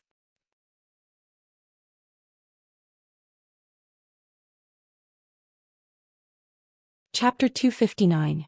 On the floor, Lei Gang's body was curled up like a dying man. The pain caused him to faint on the spot. Because he was unlucky enough to be lying next to Zhang Tian's feet, no one dared to help him. Zhang Tian easily defeated the notorious Lei Gang. Obviously, his gang of scoundrels who liked to bully others with their power were frightened. It wasn't that these men weren't fierce people who dared to fight, it was that they understood one thing. Provoking someone who was above their level would not end well. Lei Gang's martial arts were excellent. His fists could crush rocks, but he was no match for Zhang Tian. It was obvious that this brat also had some martial arts skills. "Master Lei, you are finally here. You can't blame me for what happened today. I couldn't even stop him." The ambulance and the police arrived one after another. Yang Lily rubbed her swollen face that was slapped by Zhang Tian. Everyone clearly viewed Zhang Tian, who had injured Huang Linger, as their #1 enemy. They completely ignored the fact that Lei Gang wanted to force Huang Linger. "Chief Huang, you have to arrest this brat for me. It's best if you kill him in the police station." Lei Ming whispered fiercely to the police chief who was leading the team. Lei Gang's despicable behavior had spread throughout Jinling. How could Lei Ming not know about it? It was probably because they were a family of birds of a feather that they were used to bullying others. They used their despicable behavior as a way to show off their status and privilege. As for Chief Huang, although he was wearing a police uniform, he was already in cahoots with him. He was just a dog raised by him. "Bastard, you want to arrest me?" Looking at Lei Ming's aggressive manner, Zhang Tian was so angry that he laughed. His face was full of arrogance and disdain. He still dares to laugh. He really doesn't know what death is. Master Lei is the king of Mingyue town. Not many people in Jinling dare to offend him. Just wait and see, he will definitely die today. Some of the rich young masters and rich bosses looked at Zhang Tian as if they were looking at an idiot. They whispered and discussed. However, he didn't know that in Zhang Tian's eyes, Lei Ming wasn't even a local snake. At most, he was just a bug. Fighting and injuring people in public, do you still have any respect for the law? Superintendent Huang wore his police cap askew, his slippers were sloppy, and he didn't even tuck his uniform into his trousers. He just swaggered over, his breath reeking of alcohol. He tilted his head and looked at Zhang Tian, shouting loudly. "Frem." Zhang Tian snorted with disdain in his eyes. Without saying a word, he slapped him across the face. With a shrill scream, Superintendent Huang was sent flying like a scarecrow. He spat out a mouthful of blood and fell to the ground, unable to get up. Towards such an insignificant ant, Zhang Tian did not need to waste words at all. He could just directly slap it away. How lawless. How dare he attack the police? Just kill him. Lei Ming laughed sinisterly and roared loudly, signaling the police to kill Zhang Tian on the spot. "Squat down. Otherwise we will take action." A few police officers also sensed the danger. They pulled out their pistols and batons and pointed them at Zhang Tian, threatening him fiercely. "You are Lei Ming?" In response, Zhang Tian's expression didn't change. He looked at Lei Ming indifferently and said, "Get out of Jinling immediately. From now on, don't let me see you in Jinling. Who do you think you are? See if I don't cripple you today." Lei Ming was so angry that he almost fainted. Who in Jinling would dare to talk to him like this? "It's over. Master Lei is going to make a move. It would be weird if he doesn't kill this kid." "Yeah, I heard that Master Lei is a martial arts expert. In Jinling, only Su Jinlei can suppress him. This kid still dares to talk nonsense. What a pretentious prick. Isn't he afraid of being struck to death by lightning?" Many people gloated and talked among themselves. They looked at Zhang Tian as if they were looking at a dead man. Humph, a trash like a beggar dares to behave atrociously in Emperor International. You must be tired of living. Young Lily was very unhappy with Zhang Tian. She crossed her arms and raised her chin arrogantly. She didn't want to see Zhang Tian's miserable ending. Sure enough, Lei Ming rolled up his sleeves and rushed toward Zhang Tian. It seemed that the fight was about to start. But at this moment, a domineering shout came, "Lei Ming, are you tired of living?" Everyone turned their heads to look and saw a group of young men with extraordinary bearings escorting an elegant man as they walked over quickly. The man in the lead was wearing a custom-made shirt and trousers from an old Italian tailor and pointed European-style leather shoes. He was tall and straight with a handsome face. As he walked, he exuded a powerful aura which could even suppress Lei Ming. In particular, he exuded a noble and domineering aura, as if he was a heavenly noble. This kind of aura could only be cultivated by a rich and powerful family. It couldn't be faked even if one wanted to. Oh, it's the young master of Yang City by Chou Fei, the boss of Tiange Entertainment. I heard that Guo Jihua and Li Huiyan are artists under his banner. He even has a scandal with Guo Jihua. Even the young master of Jinling Yu Chong and the underground world's queen Su Ruoqing can only follow behind him. His strength is too great. At this moment, many girls present cast admiring gazes toward the man in the lead. Young Master Bai is really domineering. Since he's here, Zhang Tian will have to kneel down. Young Lily also looked at Bai Choufei with a face full of adoration, her eyes burning. Women all longed for the protection of the strong. Unfortunately, at her level she didn't have the qualifications and opportunity to climb into Bai Choufei's bed. Bai Choufei, who had a powerful aura, walked forward as if there was no one around him. The people who were originally blocking his way were frightened like birds by the twang of a bow. The scene of teasing little brats in gangster movies was vividly presented in front of everyone's eyes. Young Master Bai is here. The crowd immediately became restless. Countless people stretched their necks and widened their eyes, afraid to miss this rare scene. When Lei Ming saw him come over, he was so scared that his whole body trembled. He hurriedly took small steps forward, nodding and bowing as he said, "Young Master Bai, why didn't you tell me you were coming over to play? I could have accompanied you." It was said that martial artists had a transcendent status, but it also depended on the specific level. Sometimes, in front of money and power, it was difficult to avoid this custom. Now that Bai Choufei and Su Ruoqing had joined hands to control Jinling, Lei Ming only had a few big cats under him. They couldn't be compared to him at all. What was even more frightening was that Bai Choufei also cooperated with the legendary Master Kong to defeat the Nie family and the other two great families, becoming the right-hand man of the famous Master Kong of Jinling. Lei Ming was even more afraid of him and could only look up to him. Now Lei Ming had already given up Bright Moon Town to Bai Choufei, only asking him to introduce him to Master Kong. At this moment Yang Lily looked back at Zhang Tian, only to see that Zhang Tian was still calm and unruffled, his expression calm. Why? Could it be that he isn't scared? Or is it that he can't even reach Bai Choufei's level?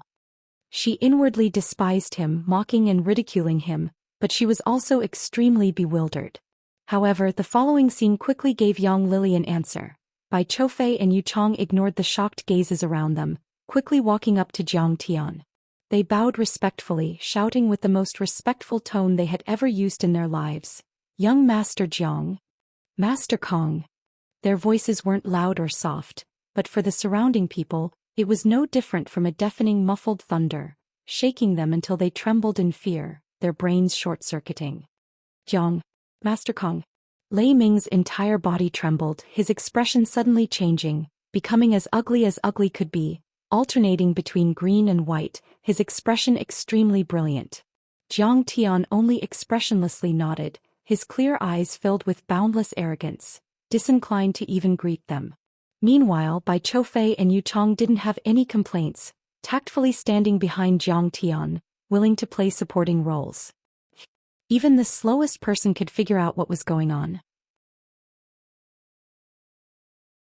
Tonight's true main character, the true superior, was that youth who had been scolded by some people for acting pretentious and acting recklessly. It really was quite dramatic. Yang Lily hurriedly covered her mouth, almost crying out in alarm. It could be said that she had just witnessed the most inconceivable scene in her 20-something years of life. Young Master Jiang. When this seemingly overflowing title came from the mouth of such a flashy and valiant man like Bai Choufei, it condensed an incomparable shocking force. This was 1,000 times more shocking than Jiang Tian beating up Lei Ming's son in public. Even with Yang Lily's vast life experience, she couldn't imagine just how great of a background one had to be to make Bai Choufei, this kind of top-class young master, act so lowly like an ox or a horse's lackey. Young Master Jiang, did someone provoke you? When Bai Choufei came downstairs, he already saw Lei Ming and the others hooting at Jiang Tian. He narrowed his cold eyes, looking at the stupefied Lei Ming. Lei Ming shuddered, frozen in place, not knowing what to do.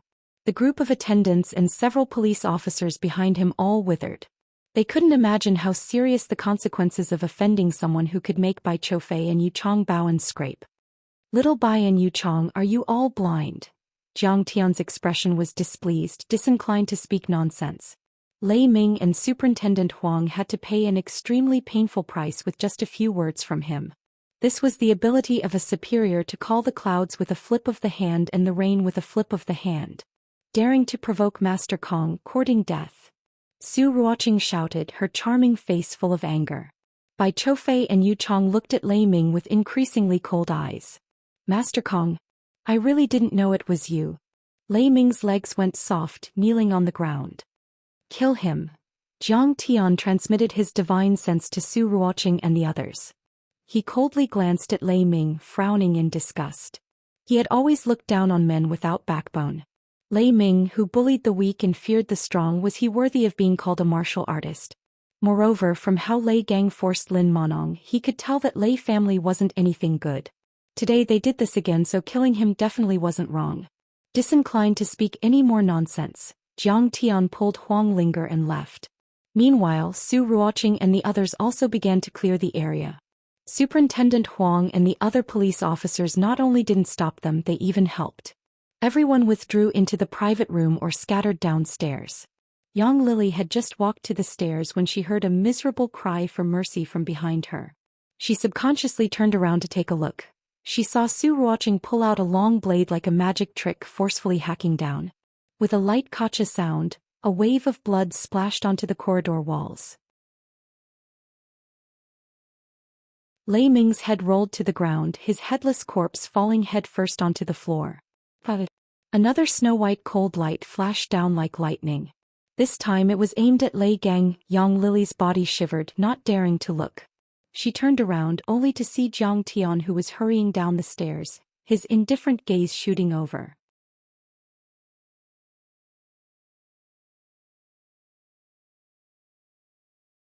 Chapter 260. At that moment she felt as though she was being stared at by the Grim Reaper. Her entire body was cold and her legs were like noodles. She couldn't even stand properly. She slipped and rolled down the stairs. Her head was bleeding and she screamed. Jiang Tian didn't give her a second look. Instead he pulled Huang Linger out of the club and into the parking lot. Jinming, I'm sorry. I wanted to send you off. I didn't expect this to happen. Jiang Tian shook hands with Qin Jinming and apologized. We're brothers. You don't have to be so polite. Qin Jinming smiled, then looked at Jiang Tian seriously and said, Jiang Tian, thank you. You've brought me to a height that I can't imagine. You don't want me to be polite, but you're being polite again. That's your own ability. Jiang Tian patted him on the shoulder. But I'm sorry, I can't send you to the airport. Take care of your friend. She's scared out of her wits. Qin Jinming glanced at Huang Linger, then suddenly smiled proudly. Also, don't think too highly of yourself. I don't want you to send me off. Jiang Lin agreed to my pursuit. She'll send me off. Don't disturb us. What are you talking about? There's no time for us. Behind him, Jiang Lin was blushing. She pinched Qin Jinming, but her eyes were filled with tenderness and sweetness. She was very satisfied. I'm impressed by your ability to forget your friends. Jiang Tian gave him a thumbs up and praised him. Take care, brother. We'll work together again when we have time. I hope you have a baby soon. You have such a cheap mouth. Qin Jinming hugged Jiang Tian again, then walked away with Jiang Lin hand in hand. Looking at the two talking and laughing along the way, Zhang Tian suddenly felt a sense of satisfaction in his heart. This was great. Don't work here in the future. Zhang Tian looked at Huang Linger and opened the car door.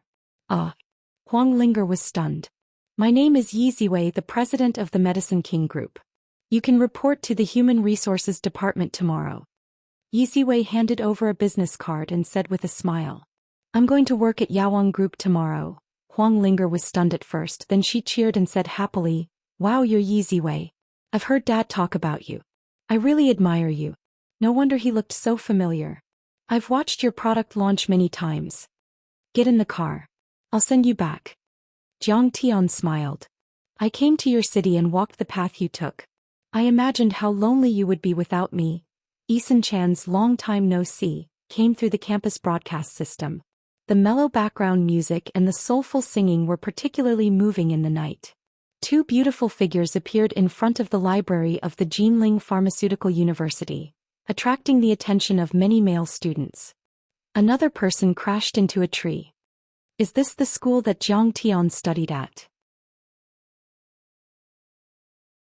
One of them was about 25 or 26 years old. She was slim and wore a white windbreaker, black silk casual pants and black high heels. Her black hair fell like a waterfall.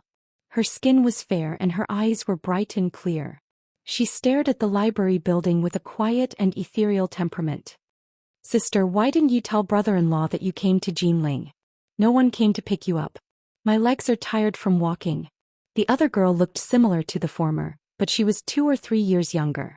She wore a red hoodie paired with low-waisted jeans and canvas shoes. She looked like a college student who had just graduated.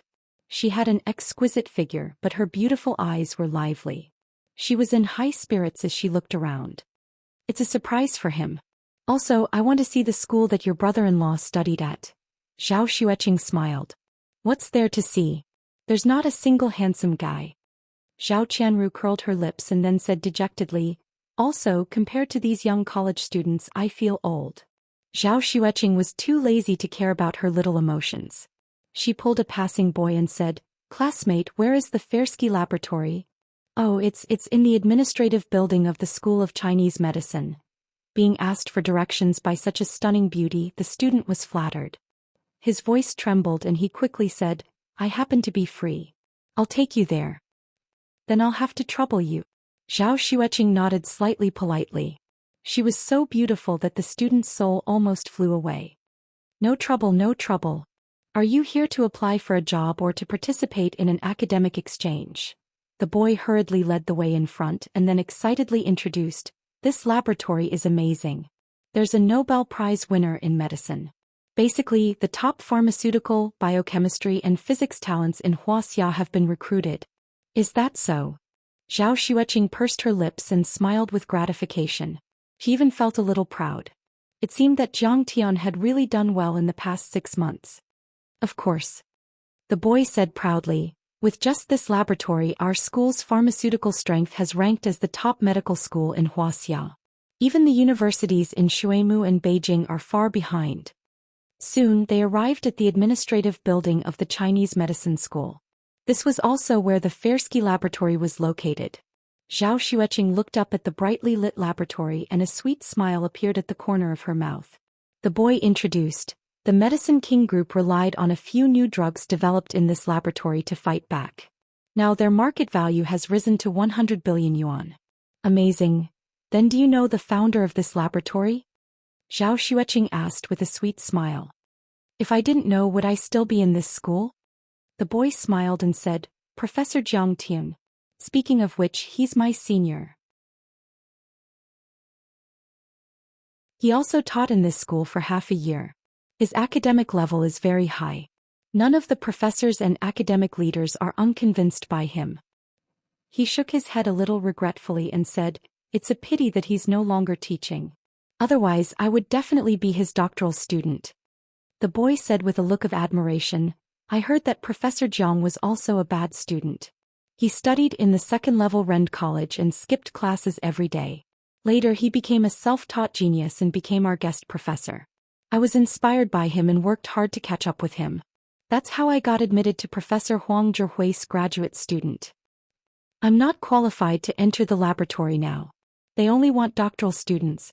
However, I'll definitely be able to enter in the future. Speaking of this, the boy waved his fist heavily and cheered for himself. If I join the laboratory, I might be able to see Professor Zhang Tian. CC. This is the dormitory building where Professor Zhang Tian lived in back then. The boy pointed to a dormitory building on the left and said, the 4th floor, the 3rd dormitory from the left. It's now preserved by the school as a historical relic. Many people visit it every day. This is the place where he lived. Can you bring me up to have a look? Zhao Xueqing's mouth rippled with a faint smile. No problem. The dormitory isn't closed yet. The boy immediately regarded the 2 girls as Professor Zhang Tian's admirers and excitedly went upstairs. There was a sign hanging at the door that said, Professor Zhang Tian's dormitory. This is the bed where Professor Zhang Tian lived in back then. Everyone walked in. The boy pointed to a bed and said, you guys take your time. I have to go back to the dormitory. There were some daily necessities symbolically placed in the dormitory, but there wasn't much life in it. However, in a few frames on the exhibition stand, there were some enlarged photos of Zhang Tian in university. There were photos of club activities on the court and also photos of daily life. Most of them were group photos. They were probably collected from the same batch of alumni as Zhang Tian. Brother-in-law was so gloomy when he was young. His eyes were a little ruthless and he even had an afro. I can't imagine. Zhao Qianru covered her mouth and chuckled. At that time, Zhang Tian lacked the companionship and control of his parents. His character was eccentric and rebellious. He wasn't very likable. Of course, he was also hated by everyone in the family. Even in school, he wasn't popular. No one looked up to him. In those photos, he was often at the edge of the crowd and was drowned out. He seemed to be aware of this alienated interpersonal relationship. His gaze was stubborn and lonely as he looked at the camera. He was like a small beast that had been attacked and was on high alert. At that time, he should have been suppressed in the family. It's a pity that I didn't meet him in advance and accompany him. Zhao Xueqing smiled and her gaze gently swept across those photos. Sigh, but there's a girl who appears a little frequently. Zhao Qianru suddenly pointed to a little girl with a cute bun in the photo and smiled. Could it be brother-in-law's girlfriend back then?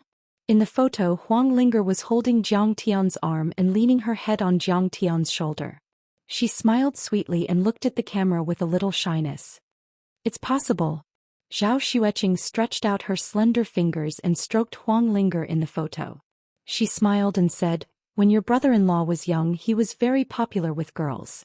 Little sister, how are you? Long time no see. Under the light, her snow-white hands sparkled as if they were translucent. However, her fingertips were badly mutilated and there were some scars. Sister, aren't you nervous? Zhao Qianru rolled her eyes at her sister and frowned. This little hussy might have slept with my brother-in-law. Girl, you're talking nonsense. Are you a girl? Be careful that you won't be able to get married in the future. Zhao Xueqing glared at her and then touched Huang Linger's face in the photo. She smiled and said, I should thank her. She was the one who accompanied Zhang Tian when he was lonely. I'm the one who came later. Sister, you're so magnanimous. Zhao Qianru was speechless. Ouch, it hurts. Suddenly, Zhao Xueqing cried out in pain. Sister, are your fingers hurting again? Zhao Qianru quickly took out the ointment and applied it on her sister. She said with heartache, you have to play that white 8-bone zither every day in Linzhou and your fingers are bleeding. If brother-in-law sees this, his heart will definitely ache. Your brother-in-law said that if I can play the white 8-bone zither, it means that I can use my cultivation. Zhao Xueqing said gently, your brother-in-law spent a lot of effort to create the 5-element spirit convergence array. I can't let him down. I must become a woman who can stand side by side with him. Not a delicate flower in a greenhouse who is protected by him. Alright, let's go to the classroom and take a look at the place where brother-in-law taught back then. Zhao Qianru said in her heart that her sister was really infatuated with brother-in-law. She pulled her sister out of the door. At this time, the 2 girls still didn't know that Zhang Tian and Huang Linger had already returned to the pharmaceutical university. Would they say long time no see to each other or Mars colliding with Earth?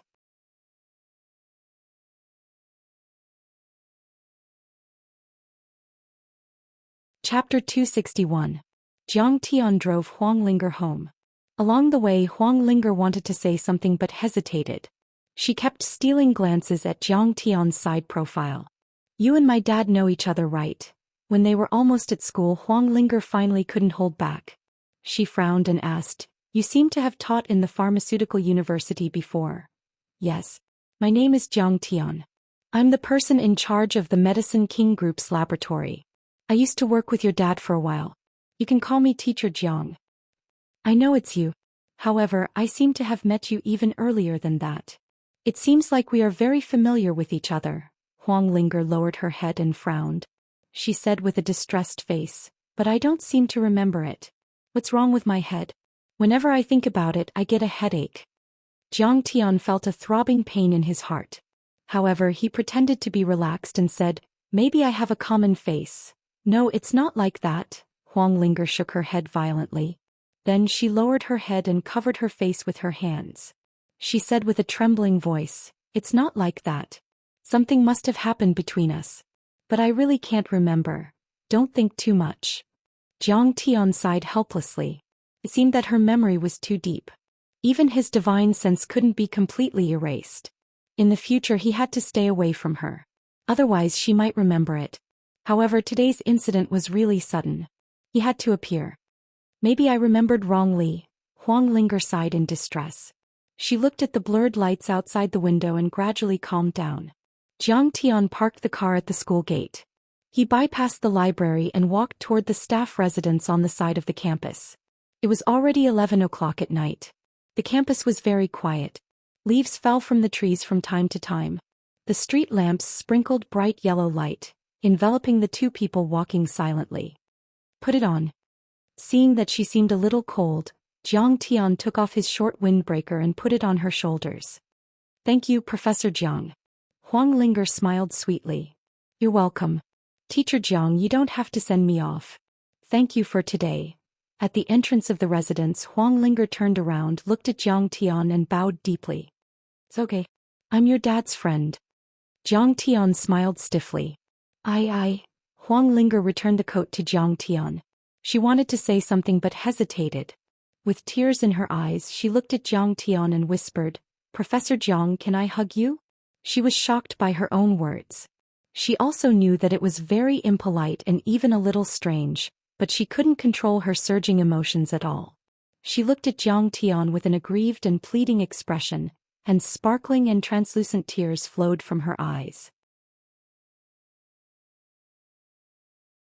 Let's head back. Zhang Tian touched her head and said with a gentle smile, It's too late. Your parents will be worried.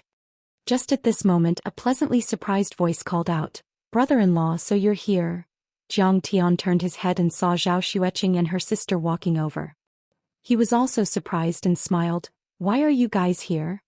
Big sister said that she wanted to give you a surprise. Zhao Qianru ran over and pulled Zhang Tian's arm. Damn, it was simply a shock and a surprise. Zhang Tian was secretly afraid in his heart. He had to admit that a woman's sixth sense was extremely terrifying. Actually, Zhao Xian had already noticed Huang Linger when she walked over.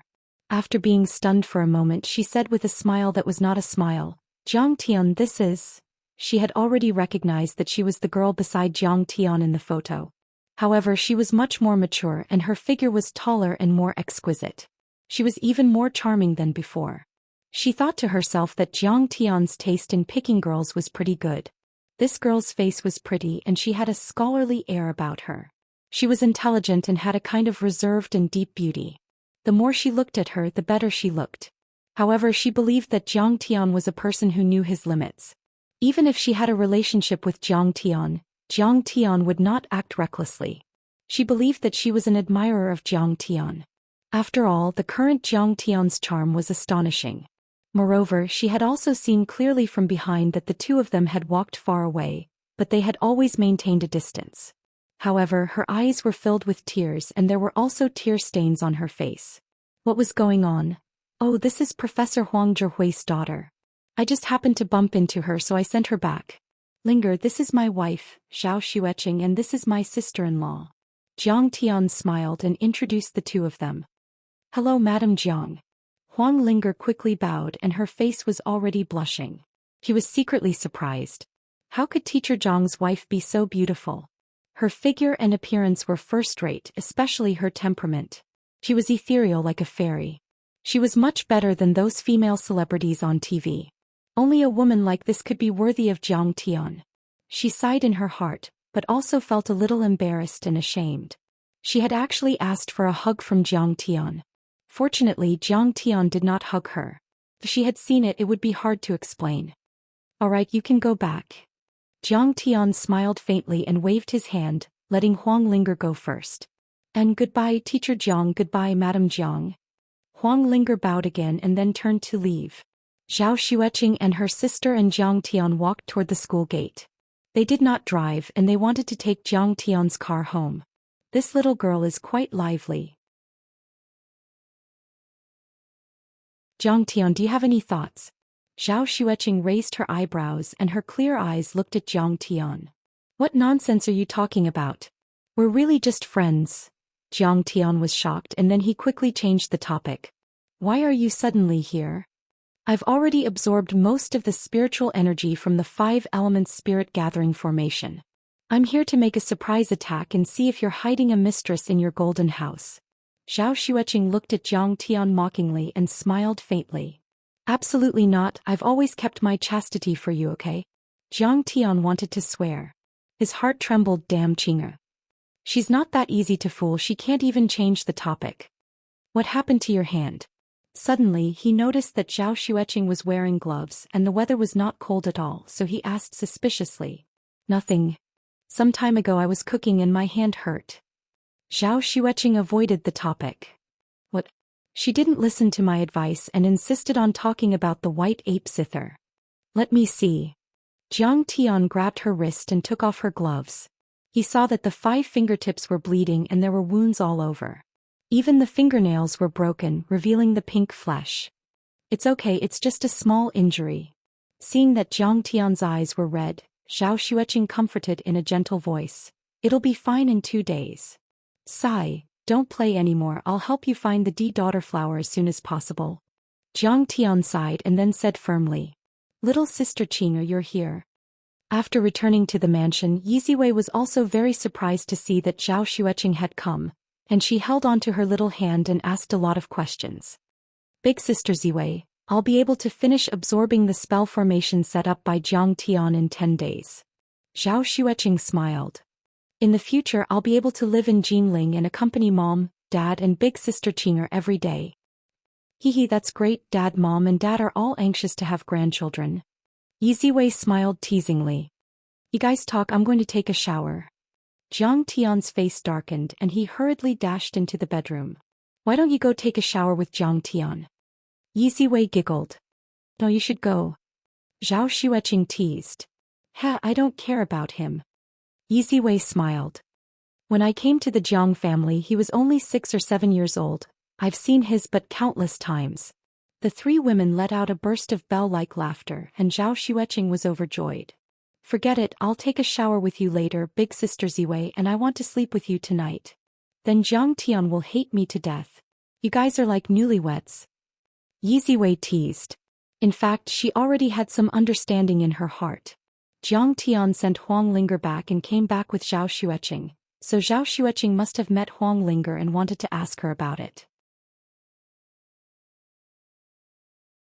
Soon the 3 women finished washing up, and the Zhao Xueqing sisters hugged Yiziwei as they slept on a large bed, chatting casually.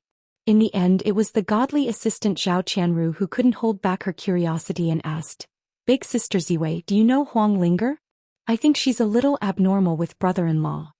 "Qianru, why are you bringing this up?" Zhao Xueqing frowned and rolled her eyes at her. "She seems to be my brother-in-law's ex-girlfriend, right?" Zhao Qianru smiled shamelessly. Yiziwei turned over and sat up. She picked up a box of women's cigarettes from the bedside table and lit one up. She exhaled a mouthful of smoke and sighed faintly. "Qing'e, this is a very sad story. If you're willing I'll tell you. Big sister, I believe in Zhang Tian's character and I've never doubted him." Zhao Xueqing smiled awkwardly and said, "It's just that I want to know more about Zhang Tian's past. I want to understand him. Linger is indeed Zhang Tian's girlfriend and she even had a miscarriage for him." After Yiziwei finished speaking, the Zhao Xueqing sisters were stunned. They were silent for a long time, and their hearts were filled with complicated feelings. Big sister, this Huang Linger is really pitiful. Zhao Qianru said with a sobbing tone, brother-in-law is also ruthless. He's too cruel. He actually erased her memory. Zai. Zhao Xueqing sighed. She was stunned for a long time.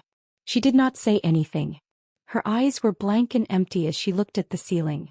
Zhao Qianru hurriedly said, Big sister, that's not what I meant. I don't support brother-in-law marrying another concubine.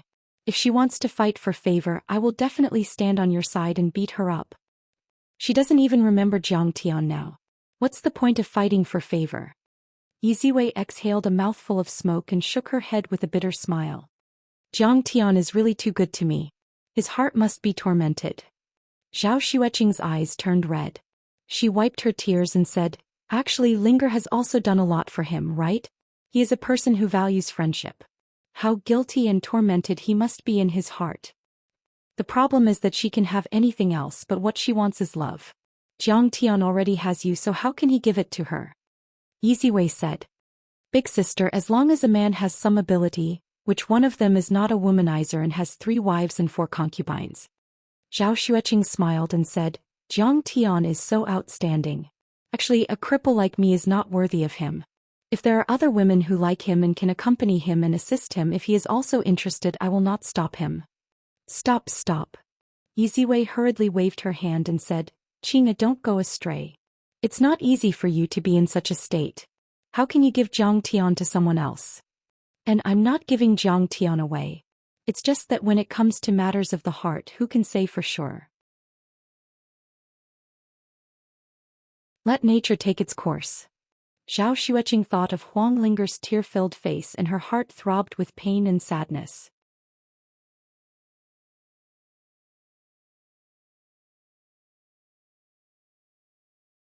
Chapter 262. The next day when Jiang Tian woke up, he saw that Zhao Xueqing had already made breakfast. He couldn't help but be furious. He pointed at Zhao Xueqing and said, Qianru, what are you doing? You lazy bum, can your sister's hand get wet? How can I stop him? Sister woke up at 5 in the morning and I'm still sleeping. How can I stop him? Zhao Qianru was depressed to death. This was an unexpected disaster. Seeing her sister's aggrieved face, Zhao Xueqing hurriedly said, Jiang Tian, don't be nervous. I used your ointment on my hand and it's already healed. Jiang Tian's black jade ointment had an astonishing recovery ability. Ordinary external injuries could be healed overnight. Not to mention that Qing'er used a special one. That won't do. You should rest for a few days. Jiang Tian sat down to eat. He frowned and nagged, Why did you wake up so early? You don't have to go to work. Hubby, I booked an 8 o'clock flight in the morning. I'm going back to Linzhou immediately. Zhao Xueqing said gently. Why are you in such a hurry? Jiang Tian was puzzled. Then he pulled Qing'er's hand and said reluctantly, Qing'e, are you going to stay here for a few days? Beside him, Yiziwei also said anxiously, That's right. Dad and Mom will come to see you soon. If 2 people love each other for a long time, why would they be together day and night? Zhao Xueqing looked at Jiang Tian with her beautiful eyes and said softly, Hubby, actually, I also want to accompany you for a few more days. But you treat me so well, how can I let you down? I have to cultivate as soon as possible and make full use of the 5 elements spirit convergence array. After absorbing it, I'll accompany you. Then Zhao Xueqing looked at Yi Ziwei apologetically and said, Sister Ziwei, apologize to Dad and Mom on my behalf. Forgive Qing'er for being unfilial. I want to use the array as soon as possible and then accompany Dad and Mom. Right then. Yi Ziwei had nothing else to say. She could only nod her head. While they were eating breakfast, the doorbell rang. Yiziwei asked a few questions through the access control and then asked in astonishment, Jiang Tian, Huqing Tian, Zhao Yuankun and Wei Feilong, 3 people are here to see you. Do you want to see them or not? Why are they here? Jiang Tian wiped his mouth and stood up saying, Let them in. A moment later the 3 of them came to the living room together. They first cupped their fists and bowed respectfully, Junior greets Master Kong. Their expressions were respectful and their eyes were filled with admiration. They were behaving like disciples. You're too polite. In terms of martial arts, the 3 of you are my seniors. Please take a seat. Jiang Tian said politely. However, he was slightly surprised. These three people's clothes were ragged, and their faces were full of frostbite and sunburn. The soles of their shoes were worn through and their faces were full of fatigue. If he had not seen them before, he would have thought that they were three beggars. After the guests and the host were seated, Yi Ziwei served tea. Jiang Tian said, "Everyone, it's been more than half a year since we parted at Poyang Lake last year. I've missed the three of you very much. We've also missed Master Kang's elegance all the time," Hu Qingtian said with a smile. Wei Feilong looked at Zhao Xueqing and said, "Master Kong, this is Madame Xian, right? She's really like a celestial being, a dragon among men." Junior greets the three seniors. Zhao Xueqing bowed. Her movements were proper and elegant, as if she was a lady of the Republic of China. Jiang Tian suddenly looked at Zhao Yunkuan and said, "Brother Zhao, what's wrong with your leg? You seem to be seriously injured." Zhao Yunkuan was originally a strong man and a martial arts grandmaster, but now he was limping. Jiang Tian scanned him with his divine sense and found that he was seriously injured. But in Wuxia, the number of people who could hurt Zhao Yunkuan could probably be counted on one hand. Zhao Yunkuan chuckled and said, "It's a small matter. Let's talk business first. Hee, the three of us don't visit a temple without a reason. This time, we've come to visit Master Kong because we have good news to report to Master Kong."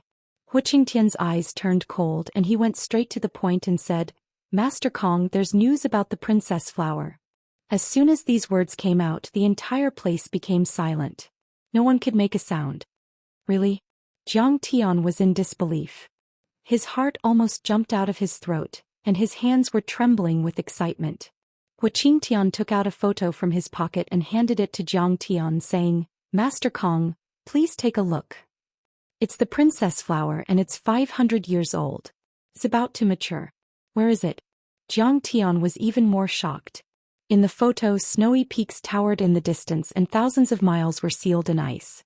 It was like a jade dragon soaring in the sky and goose feather snowflakes fluttered in the air. But nearby there was a red flower half the height of a person. It bloomed in the cold like a fire phoenix dancing in the air. The location of the photo should be high in the cold, and the surrounding mountains were steep and endless, covered in white snow. What was even more shocking was that although the environment was cold, the flower was surrounded by luxuriant grass, flowers, trees, butterflies, and bees.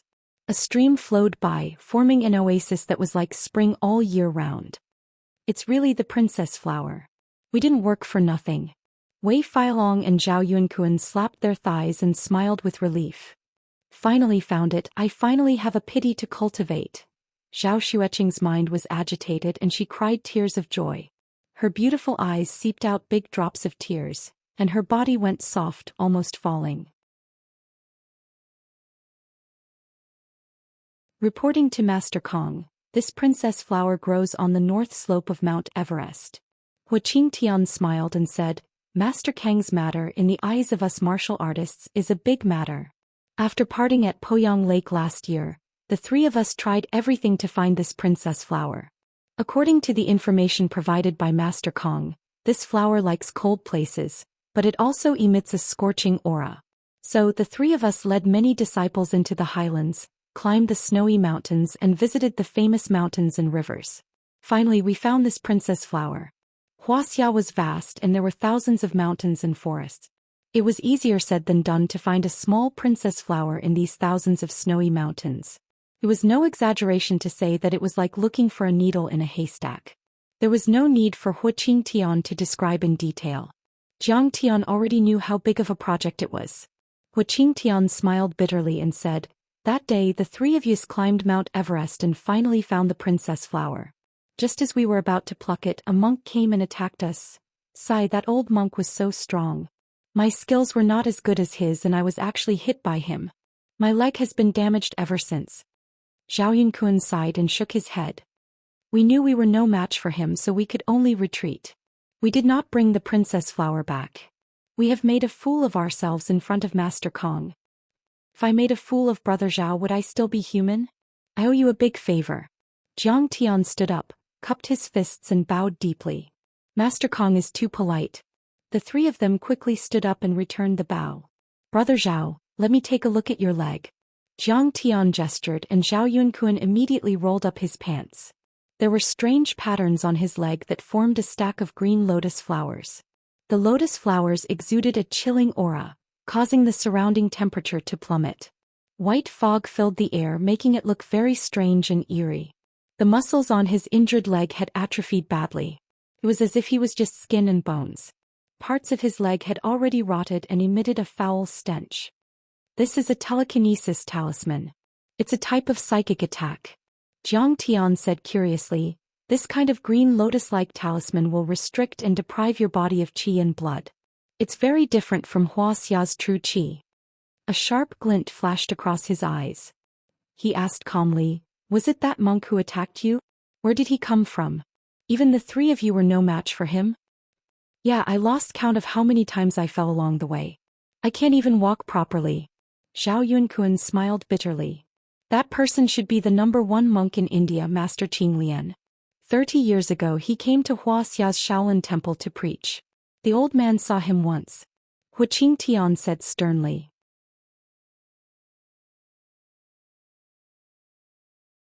For the past 10 years he has occupied the top of Mount Everest and claimed the princess flower as his own. He built a dojo and drank from the spirit spring to absorb the spirit qi. He has many followers in India and is blessed with the power of merit will. He is the 5th most powerful person in Southeast Asia. I'm afraid he is as powerful as a peak-level grandmaster in Wuxia. He is far more powerful than us. Oh, a bald donkey from India. How could he have the right to own a spirit flower like the princess flower? Jiang Tian smiled faintly as a murderous glint flashed in his eyes. He suddenly asked, what is the Southeast Asia powerful list? Oh, that is the list of the most powerful people created by Wang Chongyan, the president of the Chinese Society of Singapore. Those who can make it to the top are the most powerful. Hu Qingtian's face darkened as he explained. Those who make it to the top 30 are as powerful as the grandmasters in Wuxia. I see. Jiang Tian nodded. Master Kong, can you undo the talisman on Brother Zhao's leg? Wei Feilong asked worriedly. Don't worry about it. Jiang Tian smiled faintly. He formed hand seals with both hands and activated his divine ability, striking towards Zhao Yunkun's injured leg. Fire Element Dharma Spell. Warm Fire Nurturing Talisman. As Jiang Tian made some hand gestures, streaks of strange red runes appeared in the air. They were bright and heavy. The red light particles seemed to carry the original energy of Hongmeng. They flickered as if they were in the depths of the universe. In the end they formed into a series of complicated talismans. Countless talismans were connected to the talismans. These talismans were filled with heat and pure vitality. It is like a small world full of life. You will be healed in 15 minutes. Jiang Tian cracked a smile and pressed the talisman on Zhao Yunkun's injured leg. Zhao Yunkun immediately let out a comfortable cry. He felt as if his injured leg was soaked in warm water. It was itchy and hot. At the same time, a warm current flowed into the meridians and acupoints in his leg. In fact, this was the healing power formed by the demonic flame energy in Jiang Tian's body. It could break all kinds of talismans, especially ice element talismans. It was as if it had the help of God. Under everyone's incredulous gaze, the green lotus talisman on Zhao Yunkun's leg disintegrated and collapsed. The withered muscles quickly swelled up, and the broken blood vessels were healing at a speed visible to the naked eye. In the living room, thousands of auspicious lights and tens of thousands of rays of light filled the air. The red light was like a mist. It was like heaven. It only took 5 minutes for Zhao Yunkun's leg to be completely healed. It was even stronger than before. Thank you, Master Kong, for saving my life. Master Kang's Dharma spell is even more powerful than Master Green Lotus's.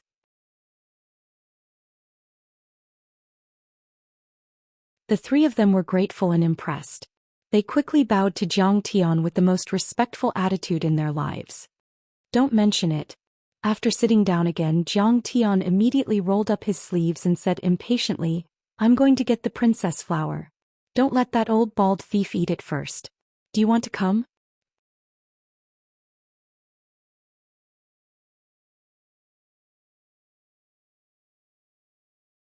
Chapter 263.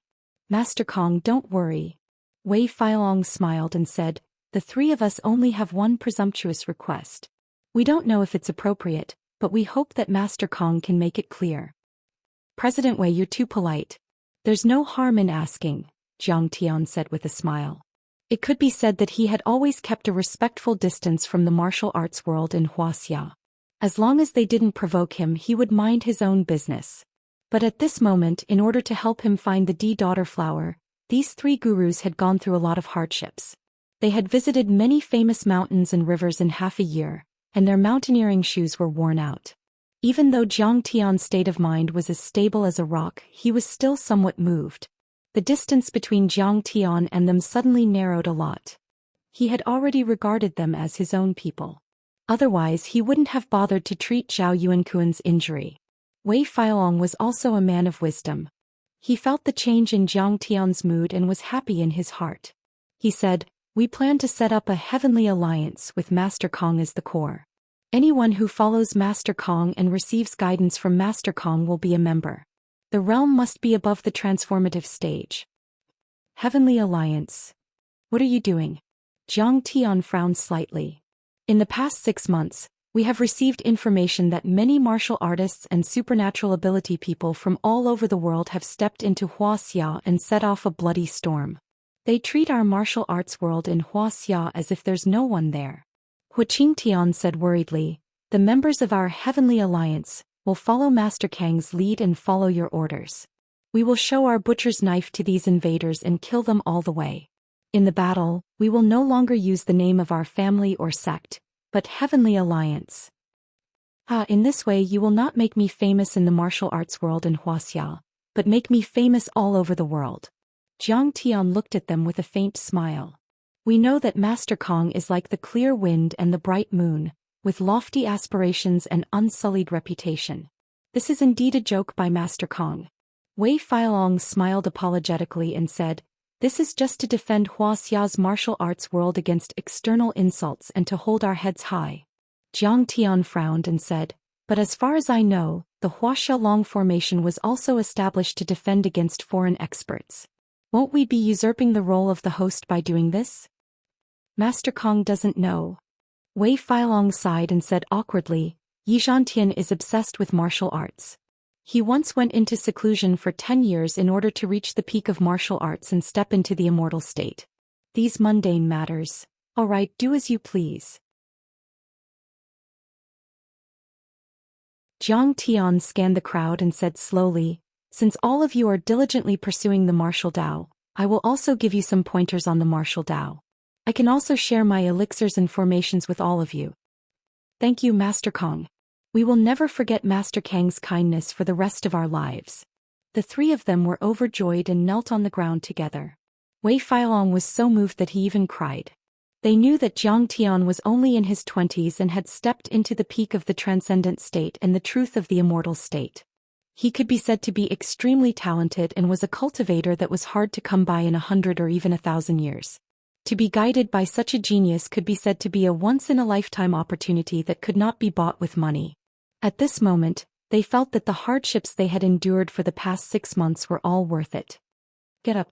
Zhang Tian helped them up and said with a smile, "But I have a condition. If you kill any invaders in the future, don't tarnish my reputation. Since my debut I have never been defeated. I don't expect you to be invincible in the future, but you must never kneel down and beg for mercy. Otherwise, no matter who you are, I will not let you off easily." Such lofty ideals and lofty aspirations do not disgrace us martial artists. Hearing this, their hearts skipped a beat and then they looked at Zhang Tian with great respect. Zhang Tian's words were simple and plain, but they were overflowing with a monstrous domineering aura. It was as if he was a peerless overlord who stood proudly in the world and was not afraid of even the gods and Buddhas. What was the strength of a martial artist? It was not only destructive power but also a kind of spirit. It was a kind of self-improvement, indomitable spirit, and an awe-inspiring righteousness that would never admit defeat and never admit defeat. Of course, if you obtain my guidance in this world, how many people can be a match for you? Zhang Tian chuckled. Yes. The three of them nodded like chickens pecking at rice, overjoyed. "Everyone, I am going to Mount Everest to look for the D-Daughter flower. Are you willing to be my guides?" Zhang Tian's face turned serious as he looked toward the southwest and asked in a deep voice. Of course, it is our honor. Hu Qingtian and Zhao Yunkuan quickly bowed and cupped their fists. The D-Daughter flower is next to Master Qing Lian's dojo. He guards it every day. If Master Kong wants to pick the D-Daughter flower, I'm afraid there will be a battle. However, Wei Feilong was a little worried. President Wei, have you forgotten the original intention of the Heaven Alliance so quickly? Jiang Tian smiled and said, the northern foot of Mount Everest belongs to Wuxia. What is the reason for a yellow-skinned monkey from India to build a dojo there? Grandmaster Zhang's words make sense. It is an old man who is afraid to fight.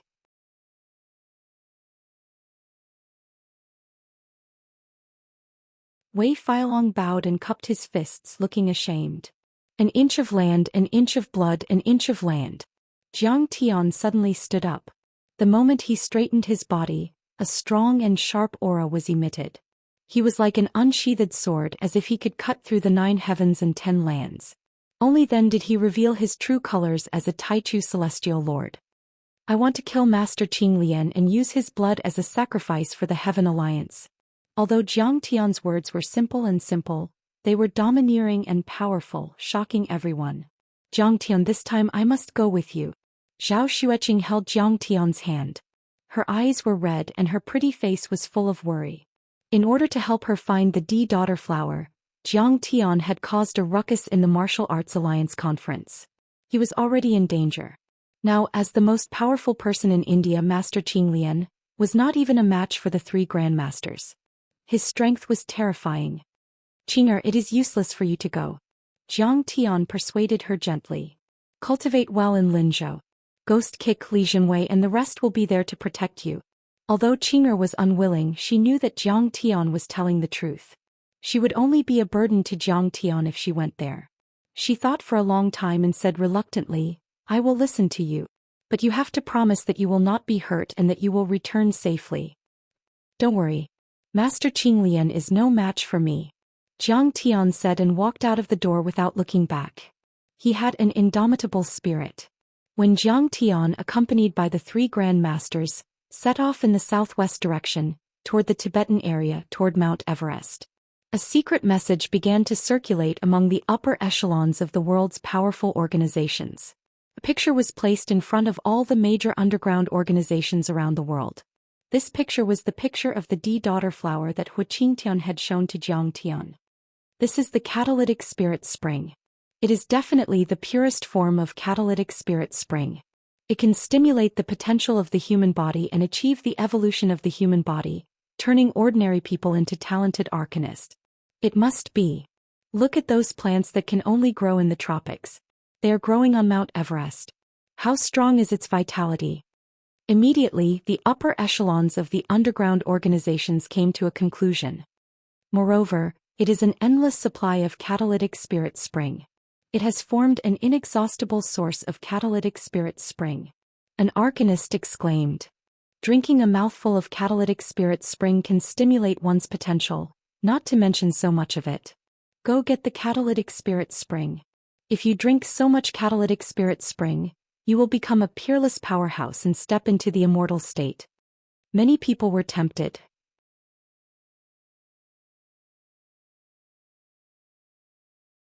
For a moment, the entire underground world was in an uproar. From Europe to North America, from East Asia to Southeast Asia, many powerhouses turned their attention to East Asia, Wuxia, Tibet, and the snow-covered world at the northern foot of the main peak. Wuxia is guarded by the Long Formation. It is a forbidden area for the Dark Ones. Can we go there? However, some people were a little timid.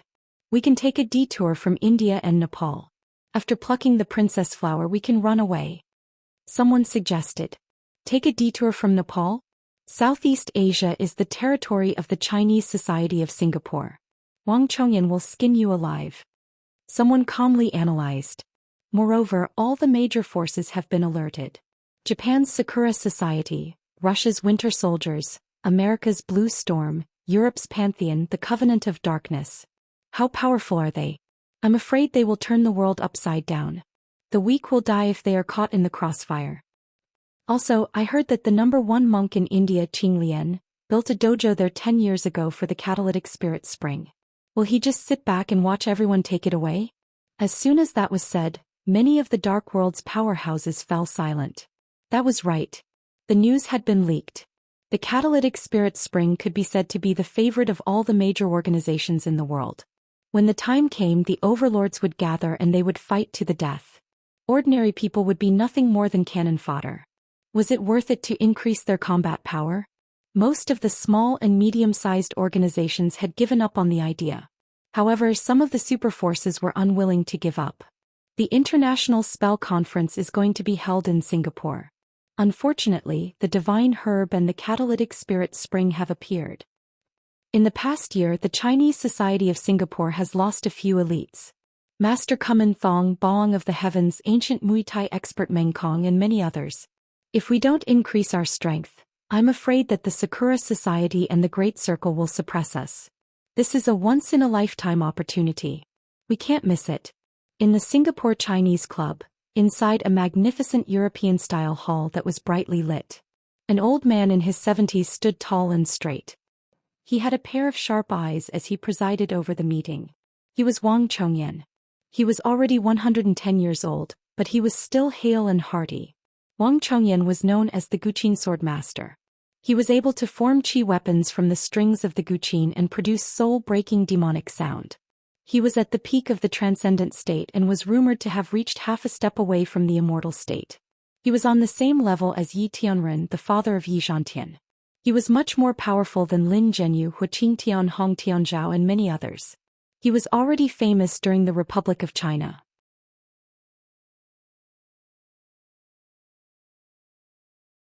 He had formed the Blue Cloth Society and was on the same level as Huang Jinrong and Du Yuexing. Later, before the Battle of the River Crossing, he lost to Yi Tianren. Knowing that the situation was hopeless, he left Wuxia and went to Singapore from Nanyang. He changed the Blue Cloth Society into the Chinese Society of Singapore.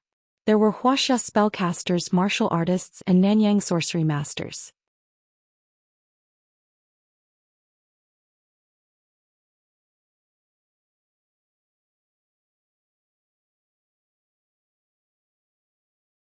Chapter 264.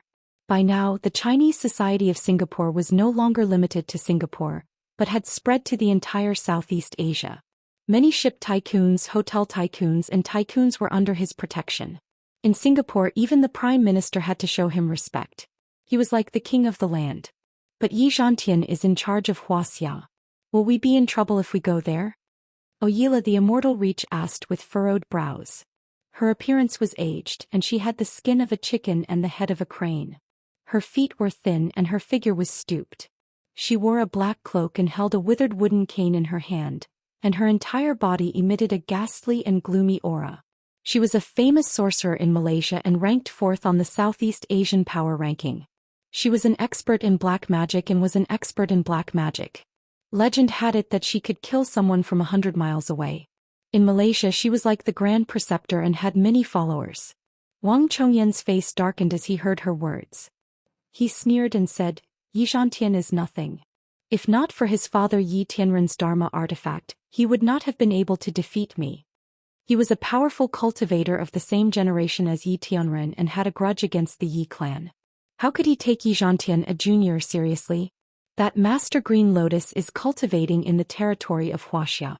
It's like riding on his neck and pissing on him, but he doesn't care at all. He's just a coward. How ridiculous. He's just a clown. Before he finished his words, he straightened his back and unleashed a powerful energy that swept across the area. His eyes flashed with lightning as he pushed Oyila back a step. Wang Chongyan said coldly, If I can get my hands on the catalyzing spirit spring, I will be able to enter the immortal state. By then, even if that old bastard Yi Tianren comes out of seclusion, I'll be able to kill him with a snap of my fingers. As for that little kid Jiang Taichu who rose to prominence recently, he's even less of a match. Celestri, could it be that he's not dead yet? A tall and burly man asked in a low voice. Oyila looked at him with a hint of fear in her eyes. Although the man was sitting, his head was almost touching the ceiling. The muscles all over his body seemed to be cast from fine iron, shining with a strange luster. He was known as Tyson the Elephant. He was a physical awakened from Cambodia and ranked 10th in Southeast Asia. His physical body was strong, impervious to fire and water, and invulnerable to swords and spears. Furthermore, his strength was immense and his combat power was surging. He could uproot towering trees and smash boulders with his fists and feet. His strength was not inferior to Wuxia's external physique refinement grandmasters. Humph, how could these half-step divine stage old fellows be willing to die so easily?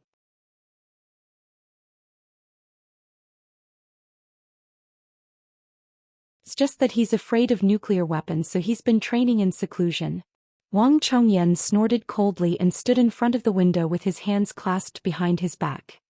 He looked at the sky for a long time and no one knew what he was thinking. Senior Wang, I think we should add more firepower. Below the seat, a bearded man with sharp eyes and wearing a camouflage combat uniform asked in surprise. Oyila looked at him with sinister eyes, thinking that this guy would definitely not let go of such a good opportunity to make a contribution. His name was Batu and he was the leader of the Black Wings mercenary group that ran rampant in the Mekong River basin of the Golden Triangle. The Black Wings mercenary group was also an external organization of the Chinese society in Singapore. It was a private military organization with thousands of members and was legally equipped with heavy firepower. Their influence was so great that they could influence the coup of a small country. Even the big shots like Kansa had to retreat when they saw him. Batu had been enlightened by Wang Chongyan. He could use his black wings and move as fast as lightning. Just like the legendary Lei Zhenzi, he was the sixth most powerful man in Southeast Asia. Wang Chongyan nodded. His eyes were sharp as he lowered his body and said, "This time Oyila will lead the Black Wing mercenaries to move out together. You must bring back the divine grass and the spiritual spring water. The more the better." Jiang Tian, on the other hand, knew nothing about this. The group of four flew to Lhasa City, Tibet, and then drove an off-road vehicle to the direction of Mount Everest. It seems that Mount Everest is not a mysterious place anymore. Anyone can come here. How did Master Green Lotus keep the Princess Flower from being discovered?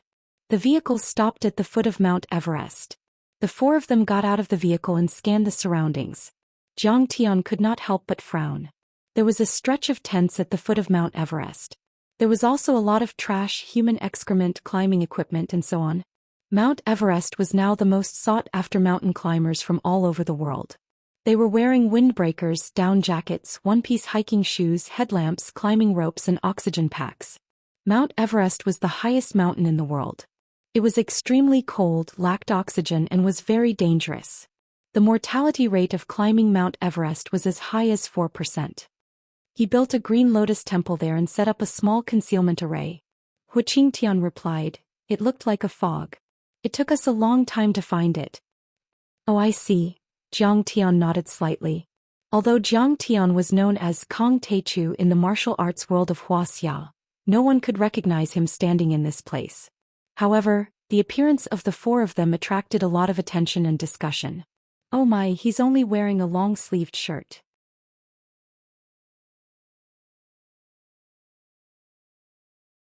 Isn't he afraid of freezing to death? He didn't bring any equipment. Does he want to suffocate to death from lack of oxygen? For idiots. They're here to die."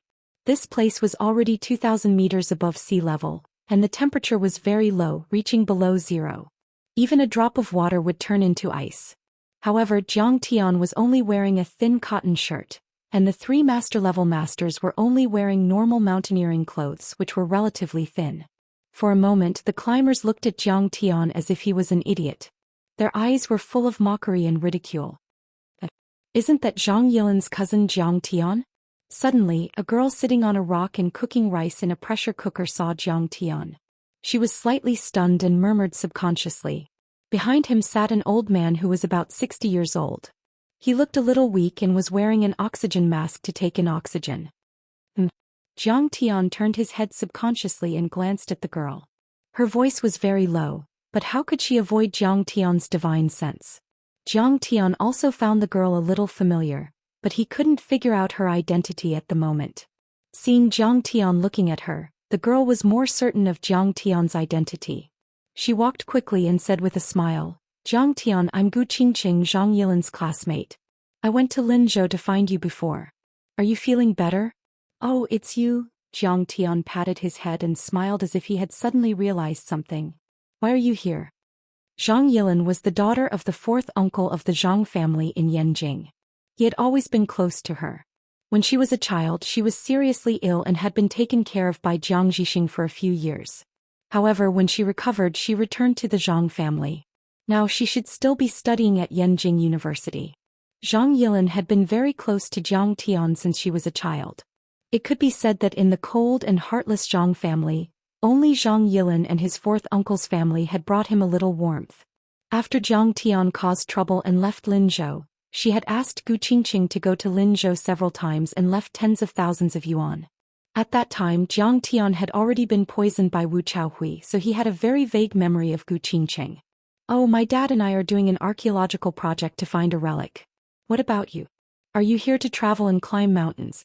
Gu Qingqing was in her 20s. She was petite and had delicate facial features. Her skin was white and clear and she looked a little immature and childish. She looked at Jiang Tian in surprise. She felt that Jiang Tian seemed to have recovered from his mental illness. However, it didn't seem right to come to Mount Everest wearing these clothes without any equipment. Yes. I'm just looking around. Jiang Tian nodded. He thought to himself, how can I have time to travel?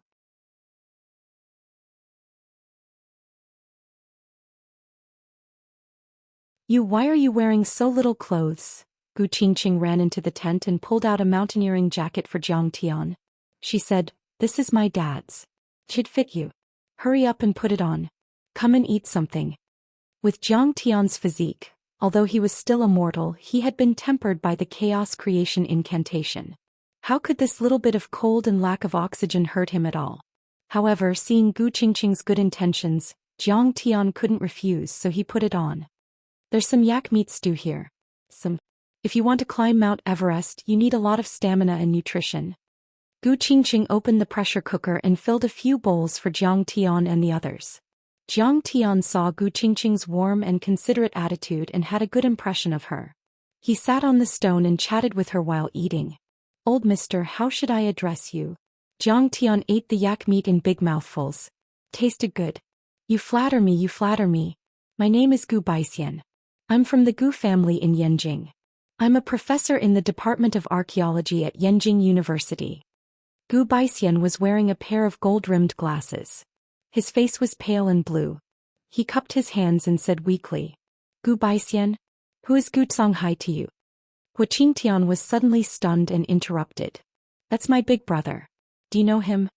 Gu Baixian was also a little surprised.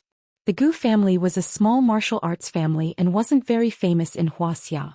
However, his big brother Gu Songhai only knew martial artists. This old man actually knew him. Was he also a martial artist?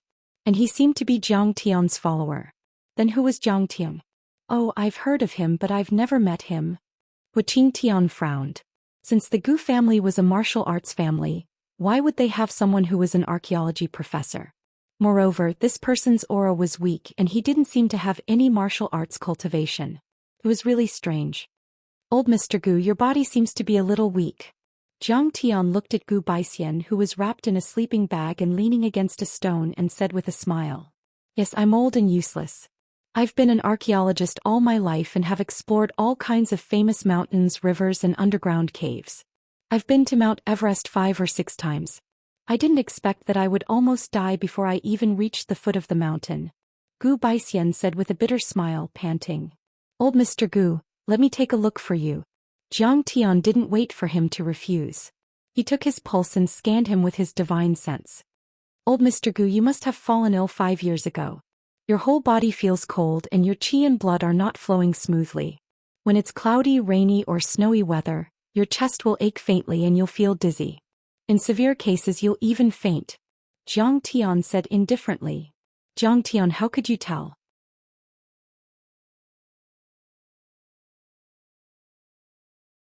Your medical skills are simply amazing. Gu Qingqing hugged Jiang Tian's arm with a face full of surprise. Then she suddenly realized something and said, That's right. Your family is a family of doctors, so you must know medical skills. That means your illness has been cured.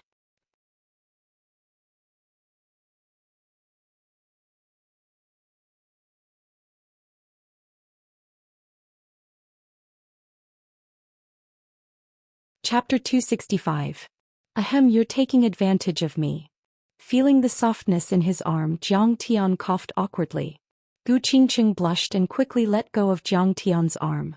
Gu Baixian already knew that Zhang Tian was not an ordinary person. His eyes flashed with surprise and then he asked in a low voice, Zhang Tian, can you cure my illness? Of course. Zhang Tian knew that someone had injected a cold genuine qi seal into Gu Baixian's body. It sealed several acupoints and meridians of his Shanzhong acupoint. If these seals were not removed, he could live for another 3 years at most. Moreover, this seal was a bit like a magic seal. It was much more advanced than the sealing of acupoints. It was very difficult to remove, and it could even be activated from a distance and take his life at any time. Zhang Tian was about to treat him, but Gu Baixian glanced to the left with fear and said in a low voice, Zhang Tian, don't worry. I'll find you when this archaeological operation is over. It's a warrior and he knows a little bit of magic. Zhang Tian followed his gaze and looked over. He saw a young man with long hair sitting on the hood of a Wrangler off-road vehicle. He was wearing leather clothes inlaid with rivets and was sipping Highland barley wine from an exquisite silver wine pot. He had obviously heard the conversation between him and Gu Baixian. He looked at him with a faint smile as if saying, if you dare to treat me, I'll kill you with one slap. Zhang Tian was not surprised by this kind of strange cultivator. He was too lazy to pay attention to him, but he smiled faintly and said, don't be afraid. I'll treat you. While speaking, his right hand pressed and rubbed Gu Baixian's chest. At the same time, several invisible healing talismans were cast, directly breaking the seal. Gu Baixian immediately felt relaxed and warm. He felt indescribably comfortable. He hurriedly said, thank you, Brother Jiang. Dad, you're cured. Gu Qingqing could not believe it. She looked at Zhang Tian with admiration and said, Zhang Tian, you're so awesome. How did you do it? The moment Zhang Tian broke the restriction, the long-haired young man's entire body shook. His chest was filled with disgust, and then he jumped off the carriage with a gloomy face and approached Zhang Tian. He shouted angrily, bastard, you want to die? How dare you break my restriction? Wu Tiankuan, don't hurt Brother Jiang. Although the restriction has been broken, I will still help you find the map of the ruins of immortality. Gu Baixian quickly stood up and anxiously stopped him. Incomplete map of the ruins of immortality. It's the incomplete map of the ruins of immortality again. Zhang Tian's heart stirred. This Wu guy must have threatened Gu Baixian for the incomplete map of the ruins of immortality. However, Gu Baixian was not a martial artist. How would he know about this? He didn't have time to think about it.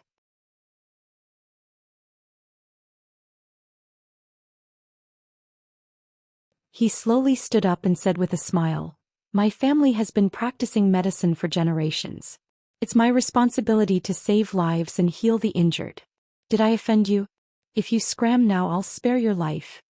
He had already seen through this kid's cultivation.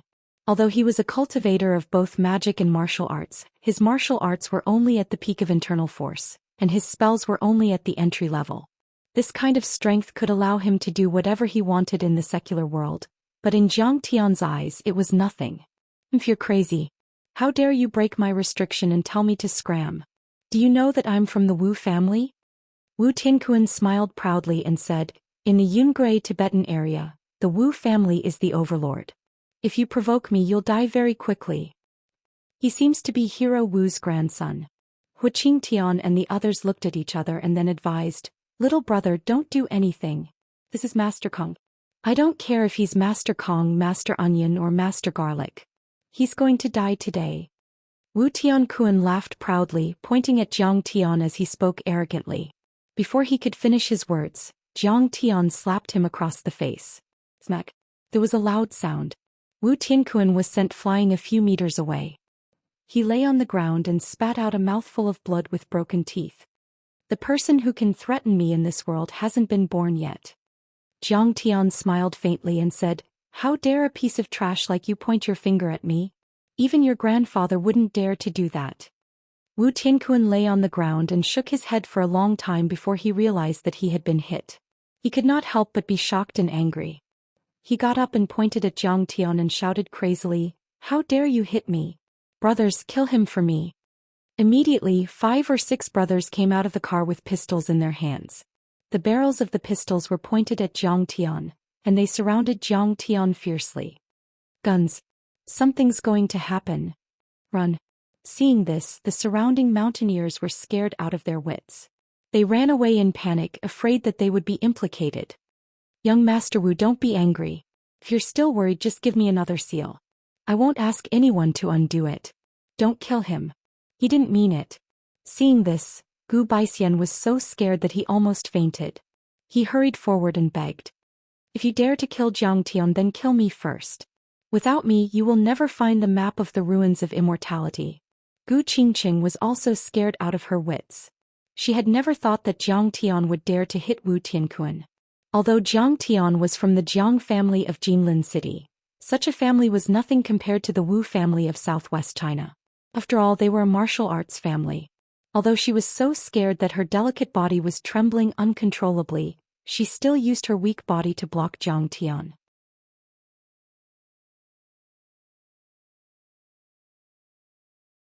Seeing this, Zhang Tian was slightly moved. This world was not so cold. It was not always a snob, but a place where the strong stepped on the weak. For example, Gu Baixian and his daughter knew how to repay kindness. They would even use their lives to protect him. Wu Tianquan, stop. He is Kong Teichu. If you dare disrespect him again, you will regret it for the rest of your life. Wei Fialong yelled. He had always been kind to others and did not want to kill each other in the martial arts world. If the Wu family went up against Zhang Tian, they would be dead. It would be a disaster for the martial arts world. Who cares about him? Let him die. That's right. How dare he offend Master Kong?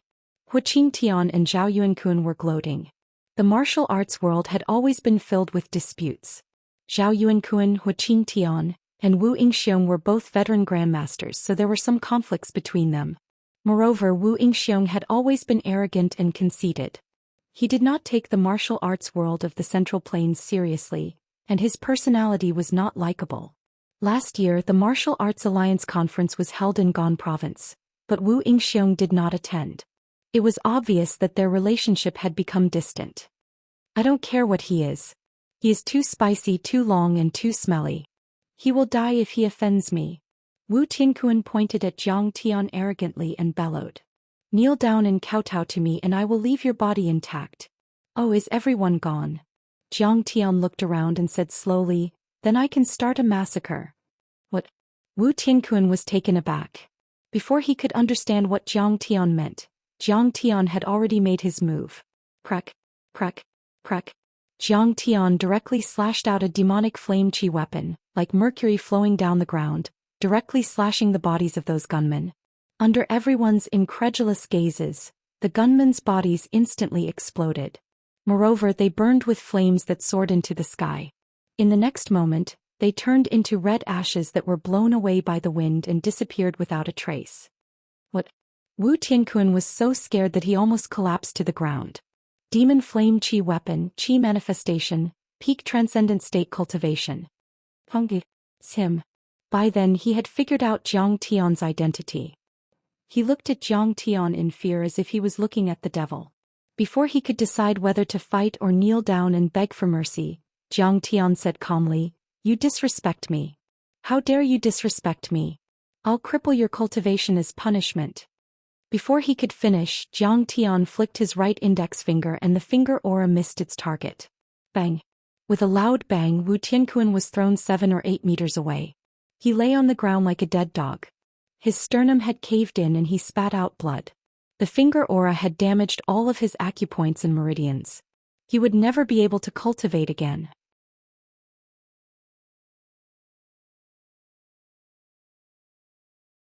However, he did not dare to act rashly.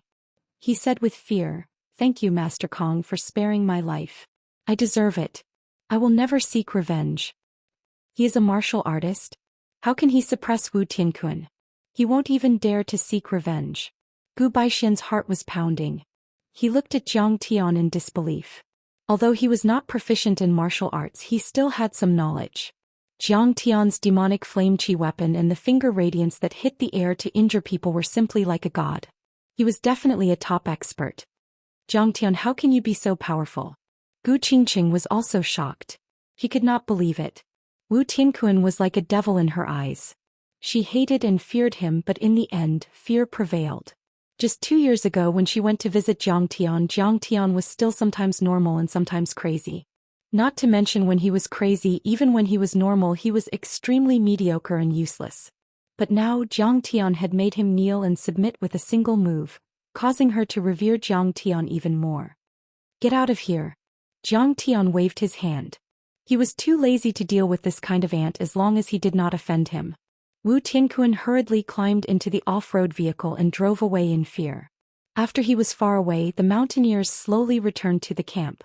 However, the gazes with which they looked at Zhang Tian were already different from before. They were filled with fear and dread, and they avoided him somewhat. They were far away and did not see how Zhang Tian killed the man. However, since the man took out a gun and was subdued by Zhang Tian, it was enough to show that Zhang Tian was powerful. Professor Gu, why is the Wu family targeting you? Zhang Tian asked with a frown. The next moment he added with a smile, if you feel inconvenient, don't tell me. After all, this was related to the map of the ruins of immortality. If the man did not want to talk about it, Zhang Tian would not force him. Benefactor, you saved my life. Why would I hide it from you? Gu Baixian bowed deeply and said gratefully and respectfully, you also know that the Gu family is a small martial arts family. It is not ranked in Wuxia and can't be compared with the giants like the Wu family. However, my father accidentally learned that there is a ruins of immortality in Wuxia. It is an ancient cultivation relic. There is a sea of medicine and spiritual energy. Once you enter, you can easily step into the immortal state and become a deity. My father wanted the family to enter the ruins of immortality, so he arranged for my brother to practice martial arts, and I applied for the Department of Archaeology at Yanjing University. I studied for a lifetime and searched for the secrets of the ruins of immortality. He said with deep emotion, it can be said that I have read a lot of information over the past few decades. Through various ancient records, I believe that the ruins of immortality really exist.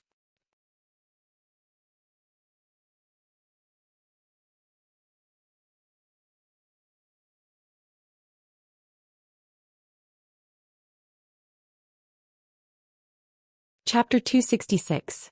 This should be a small independent space or a parallel space, which was isolated from the secular world by a super large magic array in the antiquity times. Just like the Peach Blossom Spring recorded in the Book of Peach Blossom Spring, the place where people from Wu Ling entered should be a small immortal ruins. In response, Zhang Tian nodded slightly. After all, in the outer space, many immortal emperors and immortal venerables would create their own small worlds. This was nothing. It was even possible to create a universe after becoming a Hongmeng god.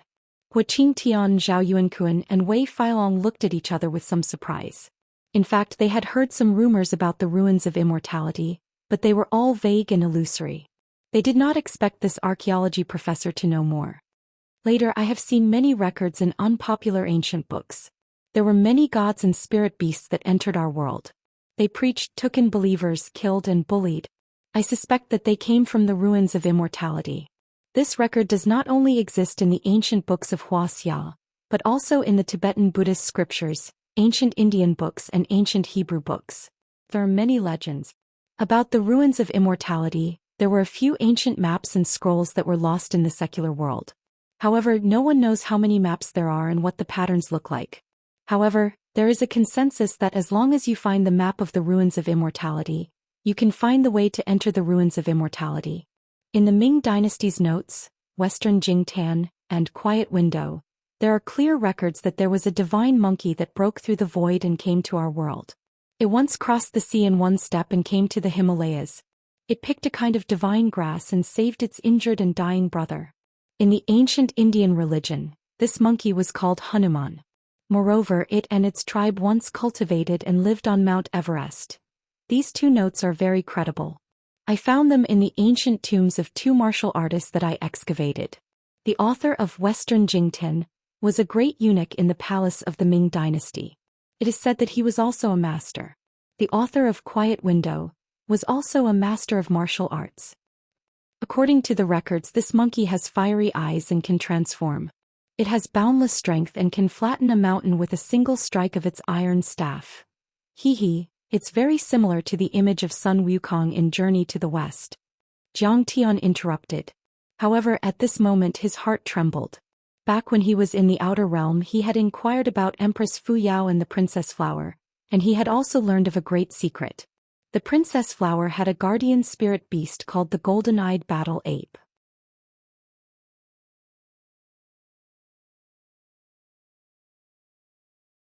The Golden-Eyed Battle Ape clan needed to absorb the extreme yang energy within the Princess Flower, while the Princess Flower liked to eat the feces of the golden-eyed fire monkeys. Could this so-called divine monkey be the same as the golden-eyed battle ape from the outer realms? That's very likely. Perhaps Wu Qingzhen heard or saw the legend of this monkey, so he began to create literary works. Gu Baixian did not think that Jiang Tian was joking. He nodded and said, "After much research, we came to the conclusion that it had lived on Mount Everest and might have even died here. So we came here many times to search. Finally, Qing Qing and I found a cave with the skeleton of an ape inside. However, we didn't find the legendary incomplete map of the ruins of immortality. Because I was engaged in this research, I also visited many cultivators and eccentrics. After a while, Wu Yingxiong found out about it. He captured me and interrogated me about the secret of the ruins of immortality. He wanted me to lead them to the cave." Gu Baixian sighed. "But it was strange. We went up Mount Everest 5 more times, but we could not find the cave anymore. This is already the 6th time. Maybe it's a concealment array." Jiang Tian had some understanding in his heart. For a spirit beast like this that had already gained sentience and was comparable to an immortal state or Daoist body cultivator, how could its dojo be discovered so easily? "Mr. Jiang, if you want to find the cave, I'll lead the way for you." Gu Baixian volunteered. "You just need to tell me which mountain it is on." Jiang Tian said calmly. "That one, Luo Zifeng.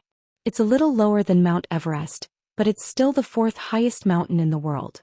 It's 8,516 meters above sea level." Gu Baixian said. "You don't have to lead the way. It's not a problem for me." Jiang Tian said calmly. More than 8,000 meters or 16 miles at the foot of the mountain, Jiang Tian's divine sense could almost cover it instantly.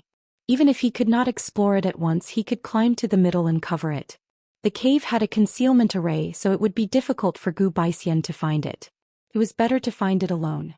At this time, Jiang Tian suddenly thought of something and asked, "By the way, since Mr. Gu is a master in the archaeological circle, you should know ancient characters, right?"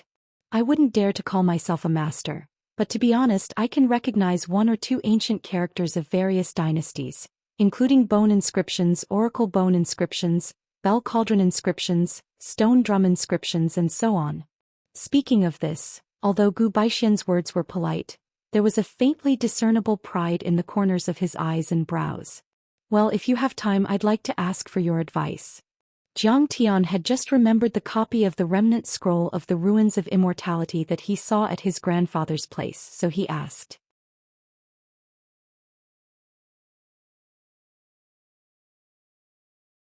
He wondered if Gu Baixian could recognize the strange characters on the remnant map. But he came in a hurry and did not bring it with him.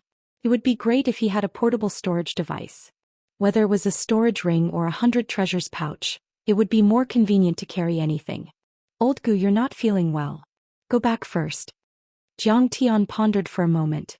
Seeing that Gu Baixian and his daughter were still looking at him inquiringly, he suddenly smiled and said, "Well, thank you, Mr. Jiang." Gu Baixian thanked him verbally, but there was a hint of reluctance on his face. He wanted to say something but stopped. Jiang Tian immediately understood and said indifferently, "Brother Zhao, escort Gu Baixian back to Yanjing. If anyone dares to hurt him, kill them without mercy." "Yes." Zhao Yinkun stood up and replied. "Brother Wei, say hello to Wu Yingxiong. If he dares to harass Professor Gu again, I'll kill his whole family." Jiang Tian said indifferently. Wei Feilong hurriedly replied, "No problem. Thank you, Mr. Jiang. You're my savior." Gu Baixian held Jiang Tian's hand with tears in his eyes. It could be said that Jiang Tian was being a good person to the end and helping him to the east. For him, he did not hesitate to offend the martial arts Wu family. What kind of kindness was this? "Oh right." Jiang Tian asked again, "Do you have any fruits here? Peaches would be best. Also, give me some yak meat." "What a coincidence, I do have some peaches. What do you want them for?" Gu Qingqing's face was filled with confusion. Then she suddenly realized something and said, Oh right, you didn't bring any food, right? Since we're leaving, I'll leave these for you. After handing over the items, Gu Baixian and his daughter said goodbye and were about to return home. Jiang Tian suddenly looked at Gu Qingqing and smiled. Alright, is Yilin doing well? Yilin is still studying at Yenjing University. She's my dad's student. She's doing well, but she often misses you. Gu Qingqing looked at Jiang Tian reluctantly. She mustered up her courage and said, Jiang Tian, you must come to Yenjing when you have time. See Yilin and me. I'll definitely go. Jiang Tian sensed the longing in her eyes but did not take it to heart. Girls around her age would be curious and have a good impression of him when they saw his methods. Gu Qingqing packed her bags and quickly boarded the off-road vehicle to return home with her father, Zhao Yuankun. After driving for a while, Gu Qingqing turned around and glanced at Jiang Tian. She saw that he was still standing there. For some reason she felt a sense of loneliness and desolation from Jiang Tian. This feeling made her a little absent-minded. I heard from Zhang Yilin that Jiang Tian lost his mind because a large family in Yenjing broke off their engagement. He must be feeling very bitter. Gu Qingqing still felt some bitterness in her heart.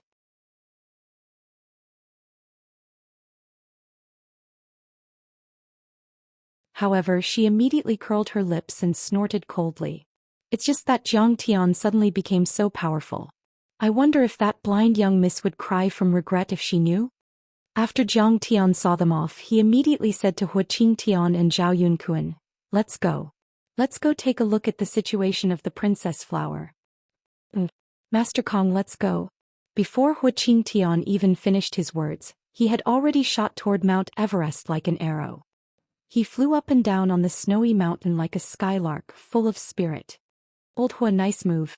Jiang Tian carried a pressure cooker, a charcoal fire, an alcohol stove, peaches, yak meat and other items. He took a seemingly slow step forward, but in reality he covered more than 100 meters and soon caught up to Hu Qingtian. Mount Everest was a dangerous place for ordinary people. However, for Jiang Tian, it was as easy as walking on flat ground. If he hadn't deliberately slowed down, Hu Qingtian and Zhao Yuankun wouldn't have been able to catch up. When Jiang Tian led Hu Qingtian and Zhao Yuankun to the mountainside, it was already late at night. Suddenly, a strange scene appeared at the top of Mount Everest. In the sky, rays of multicolored light, like auroras, floated in the night sky like colorful ribbons. A natural phenomenon. Something important must have appeared. The princess flower is about to ripen. Jiang Tian squinted his eyes. A surge of divine sense rose like a monstrous wave and swept across thousands of meters of altitude toward the top of Mount Everest. When any important Dharma treasure or earth-shattering spirit fruit or medicine appeared, there would be a natural phenomenon. The first thing that came to Jiang Tian's mind was the princess flower. The princess flower is about to ripen? Then why don't we go and pick it? Hu Qingtian and Wei Feilong asked anxiously. Jiang Tian didn't say anything. He turned around with a stern face and sent another surge of divine sense toward Luo Zifeng. No, we should go to Luo Zifeng first and catch a monkey. Then we can make a pot of peach soup. Also, we need to go down the mountain and find a gong. After a while, Jiang Tian withdrew his divine sense and said leisurely, Catch a monkey? Make peach soup? That's strange. Hu Qingtian and Wei Feilong were confused. Shouldn't we go and find the princess flower first? I heard along the way that there are experts who want to snatch it. Don't worry, they can't take it away. Jiang Tian said calmly. Gu Baixian was right. Those notes are not legends or myths, they are history. There really was a golden-eyed battle ape who once broke through the void and came to this world from the immortal ruins. He sighed and said, Also, we have underestimated the golden-eyed battle ape. It has become a demonic immortal and an earth immortal at that. He has set up a sealing array around the princess flower.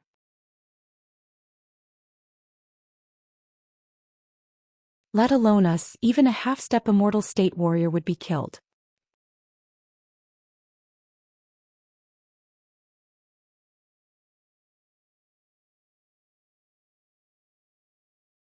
Chapter 267.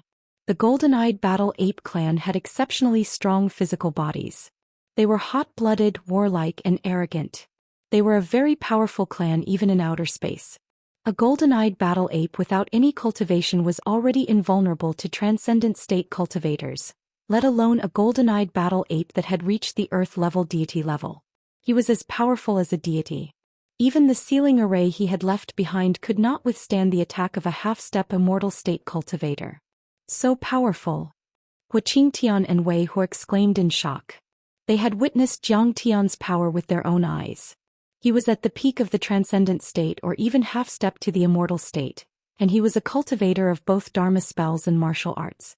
However, he still couldn't pluck the DNYU flower. Don't worry about that for now. There's no time to lose. Let's split up.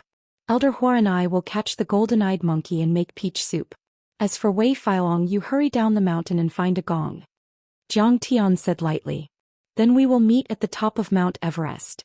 Remember, don't take the DNYU flower even if you see it. Otherwise you will lose your life. Yes. Although the two of them were confused, they didn't dare to ask more questions. They answered at the same time and went their separate ways. So, the legend of the mystic realm of deity is true. Immortals really exist. Xianxia and Wei Feilong's hearts were burning with excitement.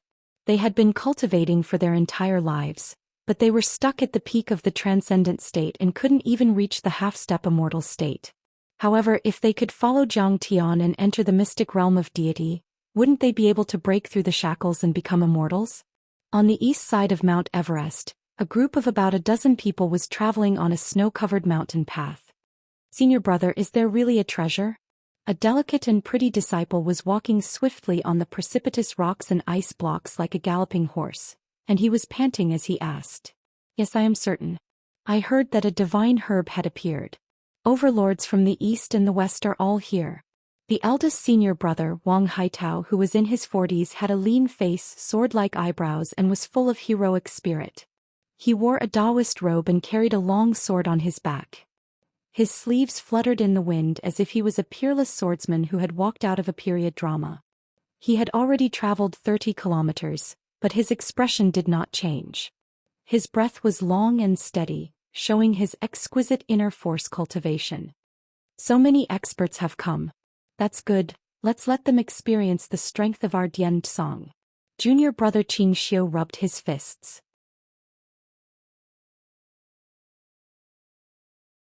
Eldest senior brother Wang Haitao's eyes flashed with a trace of fanaticism as he said, they only think that the so-called catalyst spring water is valuable, but they don't know that the divine grass is the most valuable. If we pick them and offer them to Master will definitely be able to break through to the deity realm. Everyone hurry up and reach the summit. That's right, if we get the divine medicine and offer it to Master will definitely reward us with medicinal pills and cultivation methods. Everyone was in high spirits and cheered each other on. His footsteps quickened as he climbed the mountain. Gensong sects more than 10 people climbed the mountain in a very special way.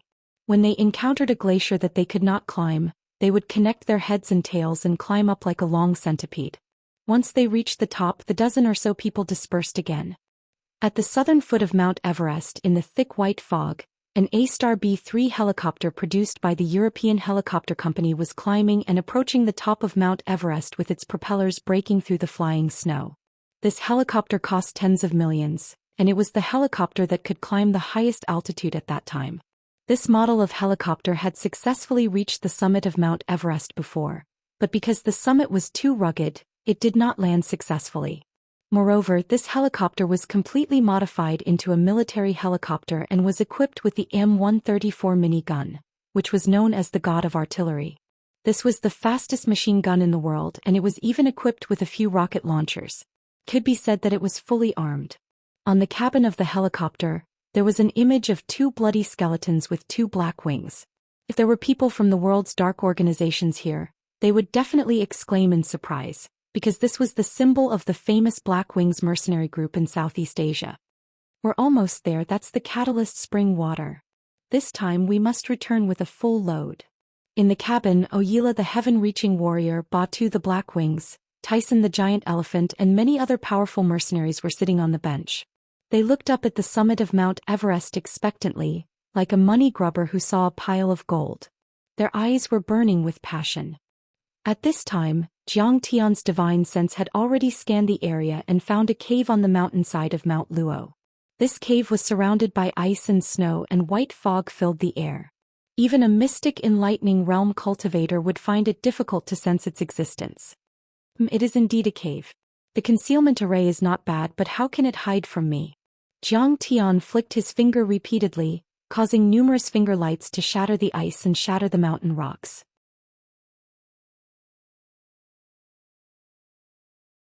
After a wave of mist surged, it quietly dispersed, instantly revealing the true appearance of a stone cave.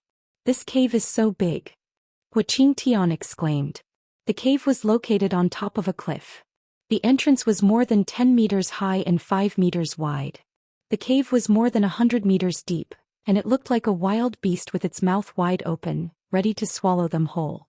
Even though Huaqing Tian was a transcendent master, he felt small and powerless when he looked at the entrance of the cave. Jiang Tian and Huaqing Tian climbed the mountain rocks and stepped on the falling snow. After a few leaps, they arrived at the open platform at the entrance of the cave. This cave is not natural, it was cut by a sharp weapon. And the edge of the stone table was also cut by a sharp weapon.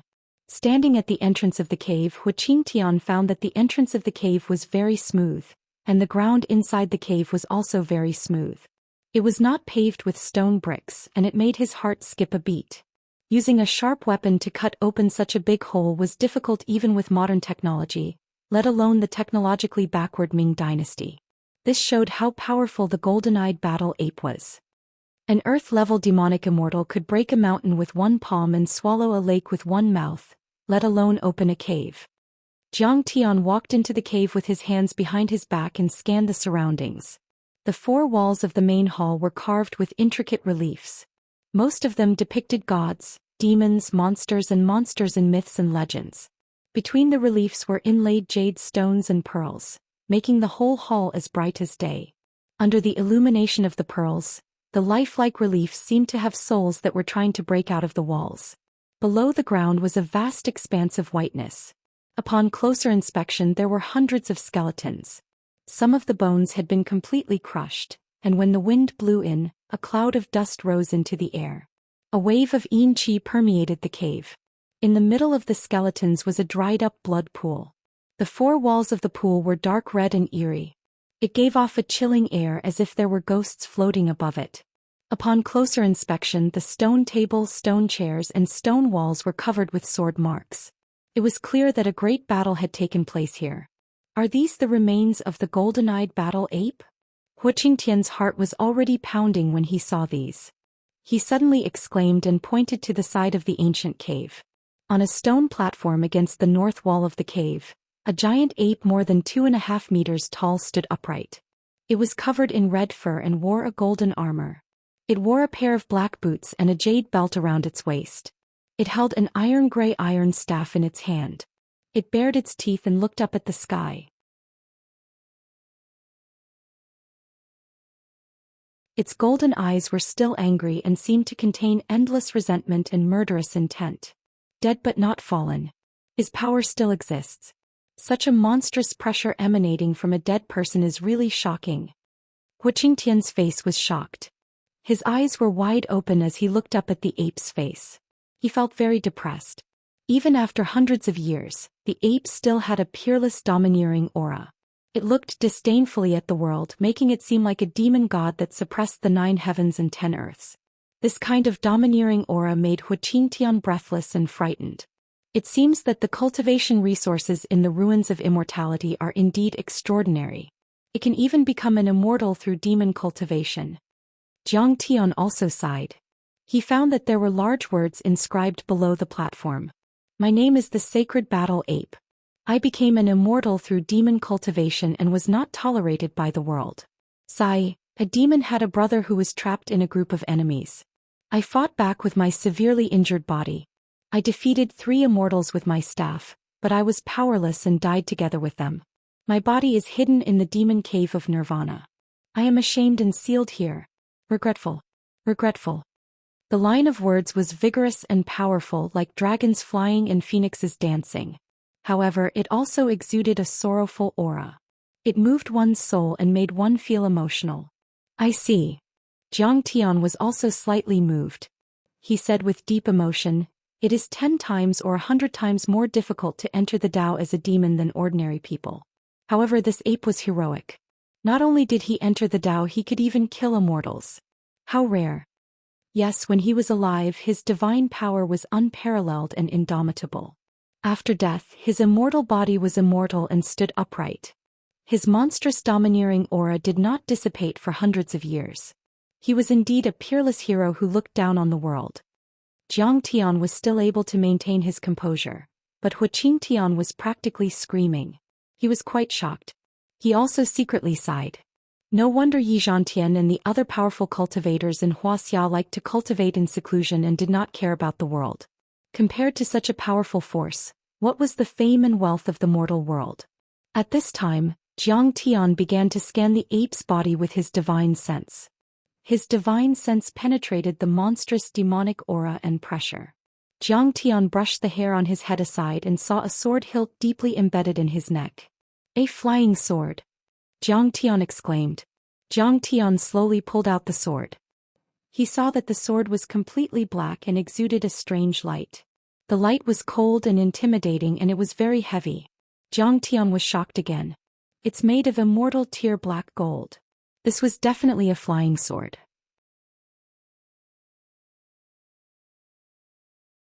It was just that too much time had passed and there was very little mana and spirituality left.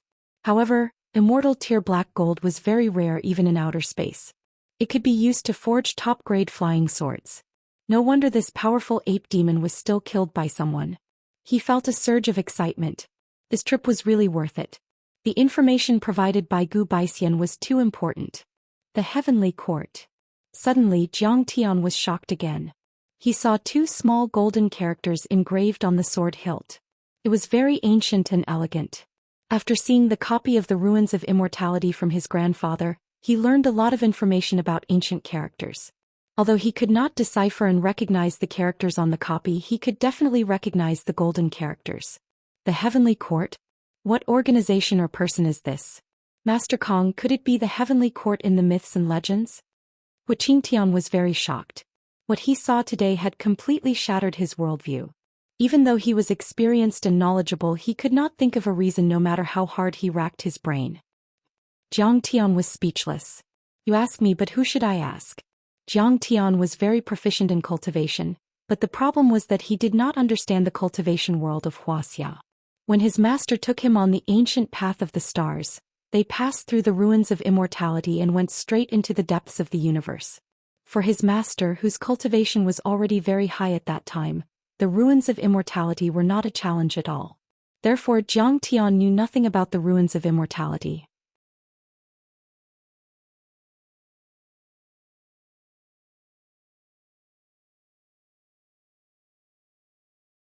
Chapter 268.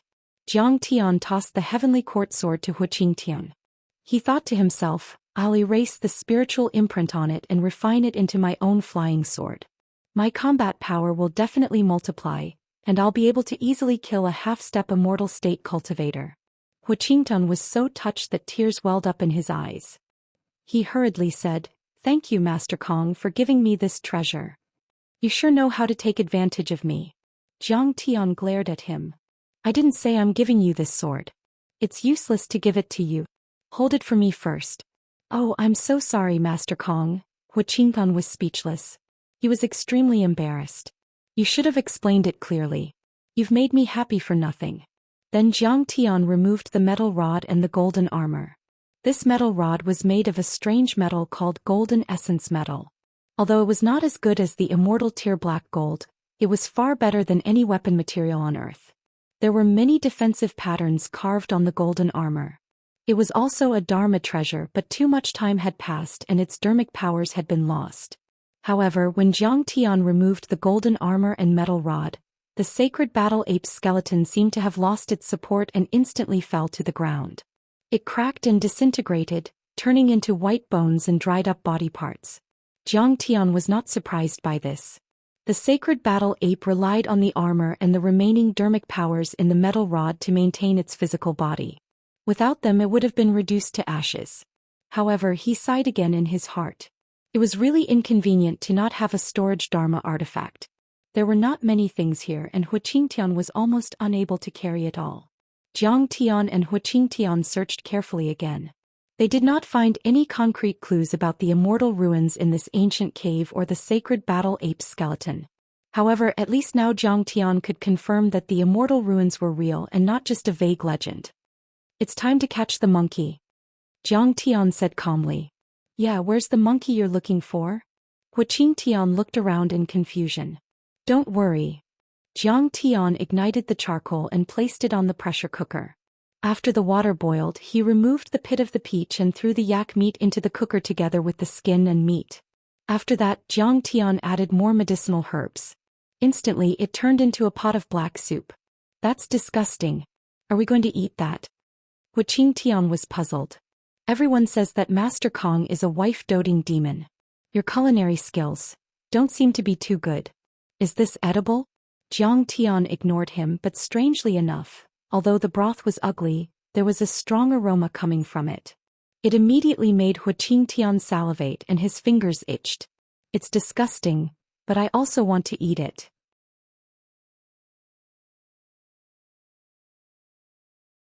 This feeling was truly ecstatic. Huqing Tian didn't dare to look anymore. It's not for us to eat. Let's lure the demon monkey's descendant first. It'll be of great use later. Jiang Tian used his divine sense to transmit his voice. He also cast a talisman into the peach broth and said, "Put on the golden armor and pretend to be asleep." Ah, it has descendants. Huqing Tian was stunned. He felt like he had been tricked. Why did it seem like he had become the bait?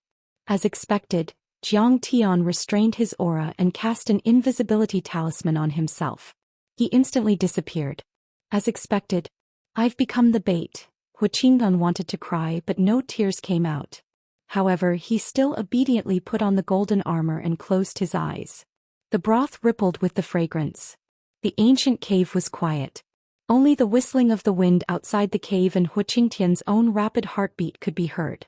After 2 hours there was a thump, thump, thump, footsteps that were as intimidating as muffled thunder, and a wave of bloody aura assaulted their faces. Huqing Tian was alarmed. He opened his eyes a little and almost screamed in fright before suffocating. He saw a 3-meter-tall giant red ape glaring at him with its golden eyes.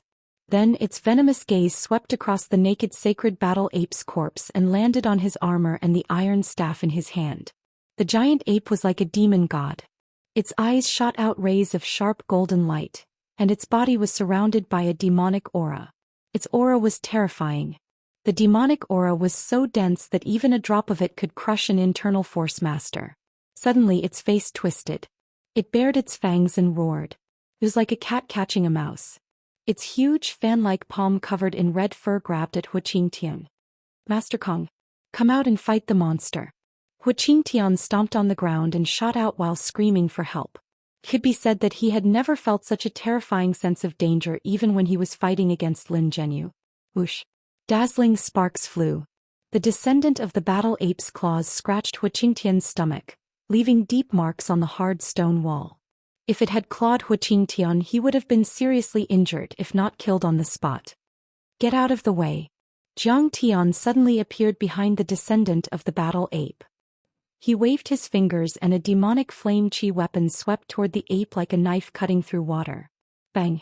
With a loud sound, the giant ape was immediately sent flying by Jiang Tian's sword strike, causing the ground to shake and the mountains to shake as it fell flat on its back. The giant ape got up and charged at Jiang Tian again. I will kill you if you don't stop. Jiang Tian let out a cold snort and slammed down with his palm again, directly slamming the body that was as heavy as a mountain into the ground. His knees smashed into the ground, shattering the rocks and creating a deep pit with a radius of 1 meter. Jiang Tian was amazed by the power of the battle ape. Although the descendant of the battle ape was small in size, it was a true primordial demonic beast. Moreover, it was an untainted demonic beast. It could not be compared to the white ape that Jiang Tian had killed in search of the life crystal. It was even 10 times or 100 times stronger. Jiang Tian knew that the ape's body was strong, so he used all of his strength. Even a transcendent state cultivator would have been smashed into pieces, but the attack didn't hurt the ape at all. Even the Li Fire Chi weapon didn't injure it severely. Moreover, the ape had cultivated demon arts and was able to transform. Its combat power was equal to that of a grandmaster in the martial arts world. The ape roared and attacked again and again. Its combat power was monstrous. It punched and kicked, shattering the stone table and shaking the mountain. However, it couldn't hurt Zhang Tian at all. Zhang Tian countered every attack. The ape either knelt on the ground or flew away. In the end, the ape was so tired that it couldn't get up. Zhang Tian beat it until it was full of injuries. It knew that it was no match for Zhang Tian, so it didn't fight back. It sat on the ground and wiped its tears. It looked at the corpse of the battle's sacred ape with sadness and regret. Yes, it was very sad. Its expression was as vivid as a human's. As it cried, it moved forward and hugged the head of the battle's sacred ape, kissing and touching it. Tears rolled down its face. It looked up to the sky and pounded its chest, letting out a heart-wrenching cry. The ape seems to be very sad. Xianxia came over and said sympathetically. Well, it probably thought that its ancestor wasn't dead yet. Zhang Tian smiled. This ape should have 100 years of cultivation. It wasn't as old as the red-eyed white ape, but it had already gained intelligence. Then Zhang Tian looked at the descendant of the battle's sacred ape and said calmly, "Your ancestor has been dead for a long time. What's the use of you guarding it here?" The ape looked at Zhang Tian and became even sadder. It hugged the corpse and cried again. All right. Look at you. You're so hungry. Hurry up and eat some yak meat." Zhang Tian threw a big piece of yak meat to it. As if it felt Zhang Tian's kindness, it took the yak meat and ate it. However, it still cried sadly. "There seems to be something in your stomach?" Zhang Tian frowned when he saw that there was a bulge in its stomach. There were stitches on it and pus was oozing out of it. The ape pointed at the sacred battle ape's corpse and then at its own stomach, making a sewing motion. "Oh, I understand. Do you want me to help you take out the thing inside and treat the wound?" Zhang Tian said with a smile. He had already understood something after using his divine sense. Woo woo woo woo. The ape's face was filled with gratitude and joy. It pursed its lips and cheered. It kept kowtowing to Zhang Tian, seeming very willing to do so. Zhang Tian stepped forward and formed a chi weapon at his fingertips. He quickly peeled open the wound. There was a scroll made of animal skin inside. However, it was different from the words in the ruins of immortality that Zhang Tian had seen before. This is also a map. I don't know where it leads. Zhang Tian was not in a hurry. He let Xianxia take it first. This is the 9 Swords Immortals tomb. The ape suddenly spoke in a muffled human voice. Damn, you know how to talk. Zhang Tian smiled. Xianxia was even more amazed. I'm not very good at it. There are very few Han people here. The ape struggled to speak again. 9 Swords Immortal. Old Hua, do you know who he is? Zhang Tian asked with a frown. I've never heard of him. He should be an ancient person. I'll look into it later. Xianxia shook his head. Enemy. He killed my ancestor. My father asked me to dig up his tomb and take revenge. However, I don't know where he is. The ape said with a hint of resentment. Fuck you, sacred battle apes are really daring. Very vicious. I like it. Zhang Tian praised. He took out a detoxification pill and crushed it. He mixed it with healing powder and sprinkled it on the wound. Then he threaded a needle and stitched it up. At this moment he already had some understanding. It seemed that the 9 Swords Immortal was from the heavenly court. He should be the culprit who killed the battle's sacred apes. You're so nice. The ape looked at Zhang Tian gratefully with tears in its eyes. Affectionate. The ancient scroll in its stomach had tortured it for too long. Now that the pain was gone, it felt extremely relaxed and comfortable. Naturally, it was grateful to Zhang Tian. Don't look at me with such affectionate eyes.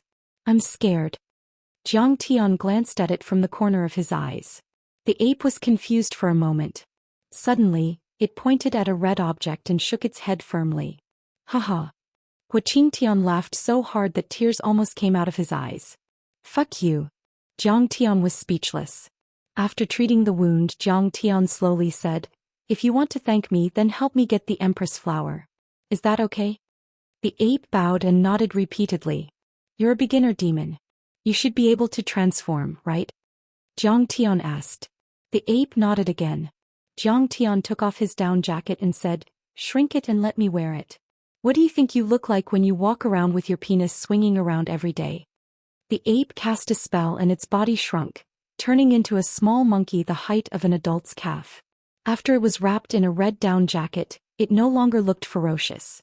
Instead, it looked smart and cute, and it even looked comical.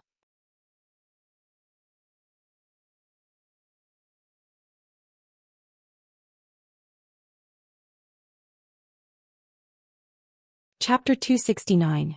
Do you have a name? Zhang Tian asked. The little monkey spoke and gestured. It said that it was the 4th-generation descendant of the sacred battle ape. It only had 100 years of lifespan and had never seen a living sacred battle ape. Not long after it was born, its parents died and it did not have a name. Its ancestor was called Qi Aoxing and its grandfather was called Qi Luozi. Poor baby. You lost your mother when you were young. How about I call you Monkey King? Zhang Tian asked with a smile as he beckoned the monkey to jump onto his shoulder. Awesome. The little monkey bowed and nodded. It seemed that it liked the name very much. No, you are not a Monkey King yet. You're just a little demon. Let's call you Monkey King. Zhang Tian stroked its head and said seriously. Good, good, good. This name is mighty and domineering. The little monkey squatted on Zhang Tian's shoulder and rubbed its head against Zhang Tian's ear happily. Zhang Tian was very happy that he had successfully fooled the descendant of the sacred battle ape. He asked, How is Brother Wei? I have already used the satellite phone to tell him our GPS coordinates. He will be here soon. Hu Qingtian said. Sure enough, not long after. Wei Feilong flew over with a copper gong in his hand and asked, Grandmaster Jiang, is this suitable? Yes. Zhang Tian took the gong and held up a bowl of steaming meat soup. I will go there alone. Don't show up. Even if you do, pretend that you don't know me. Why? The two of them did not understand. Treasures move people's hearts. Zhang Tian sighed. This imperial lady flower is a spiritual item of heaven and earth. It is a divine herb. Whoever gets their hands on it will bring about countless disasters. Why should I add to the trouble? The two of you are too famous. People follow your clues, they will definitely find me. That makes sense. We will help Master Kong in the dark. The two of them immediately understood. I'm afraid that the people at the top of Mount Everest are busy fighting for the D Maiden Flower. Zhang Tian walked out of the cave and looked up at the peak of Mount Everest. He let out a long sigh and shot towards the peak of Mount Everest. At the top of Mount Everest, the area was so vast that one could not see the end of it at first glance. The mountain rocks were towering and precipitous, and the snow was falling like goose feathers. In the middle of a valley there was a simple and crude temple. The walls were made of mountain rocks and the roof was covered with grass. There were only 3 small houses and a small courtyard. However, unlike other places, this place actually had a suitable temperature that was like a bright and beautiful spring day. Flowing springs gurgled, fragrant grass swayed, and there were even wild rabbits and deer running about within it. It had a circumference of 4 to 5 kilometers and it was like a paradise of immortals.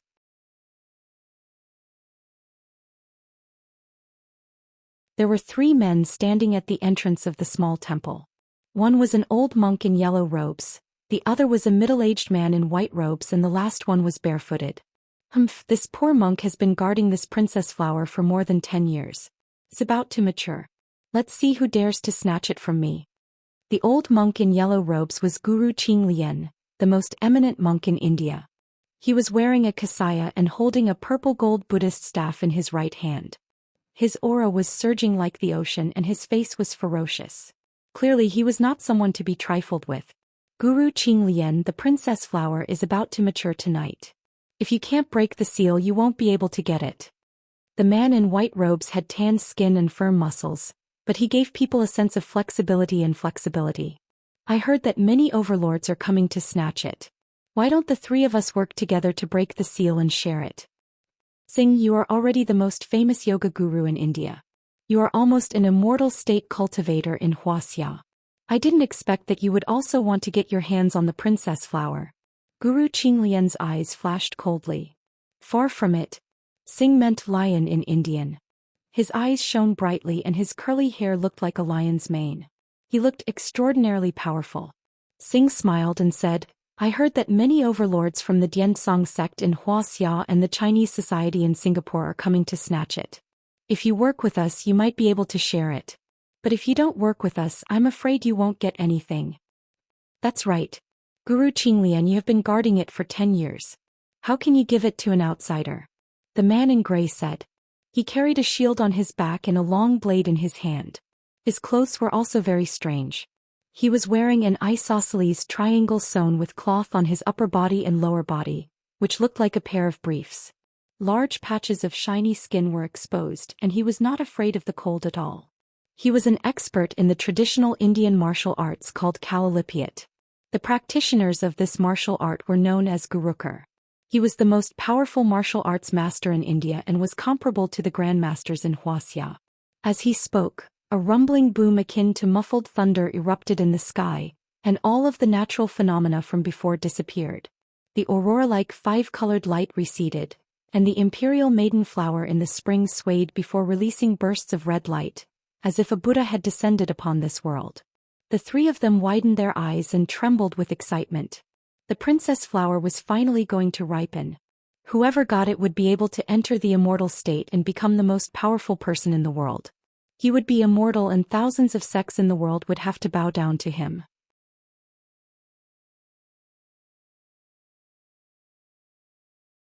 The princess flower was filled with red clouds and thousands of colorful lights. Rays of spirit chi like the first blooming of Hongmeng filled the air. It made the three of them feel refreshed. The spirit chi and the light formed the shape of a red phoenix. It spread its wings and was about to take flight.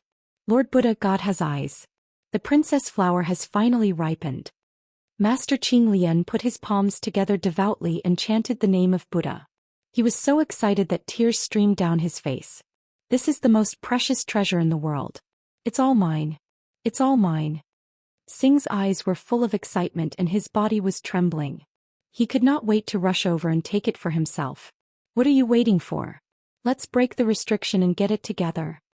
The man in gray was excited and rubbed his palms. At this moment, several figures in Taoist robes flew over and stopped the three of them. Wang Haitao, who was the leader, sneered, Master Qinglian, this magic herb is located at the north foot of Mount Everest. It belongs to Wuxia. How can it fall into your hands? Let's go quickly before we start a massacre. Who are you? Master Qinglian asked coldly in broken Chinese. I'm Wang Haitao, the first disciple of the Diansong faction in Wuliang Mountain. Wang Haitao smiled. At this moment, the top masters of the Diansong faction also rushed over. They all held the hilts of their swords and looked at the three masters of India cautiously. Oh, this princess flower is originally a spiritual treasure of heaven and earth. If you want it, just take it. Master Qinglian put his palms together and smiled kindly. Is that so? Wang Haitao frowned and thought to himself, is there something wrong with this? However, when he saw the princess flower, he was also envious. He pointed at the handsome junior brother and said, Peng Jipei, you go and get the flower. Yes, senior brother. Peng Jipei was so excited that his face was flushed and his heart was beating wildly. Plucking the princess flower and giving it to master would be a great merit. Now it had fallen into his hands. As he spoke, his body swayed and he used the swimming dragon body movement skill of the Diansong faction. He rose into the air and flew toward the princess flower. In fact, he was also worried that the people of India might have set up traps or hidden weapons. That was why his feet did not touch the ground. He flew like a swallow in the water. His speed was extremely fast, his posture was beautiful, and his movements were flexible. In an instant, he crossed a distance of more than 10 meters and was only 3 meters away from the princess flower. Good. The people of Diansong faction cheered in unison. Even Wang Haitao nodded slightly in approval. Peng Jipei was only in his 20s, but he was also highly valued by Diansong faction. He was an elite disciple and already had the cultivation of advanced stage internal force.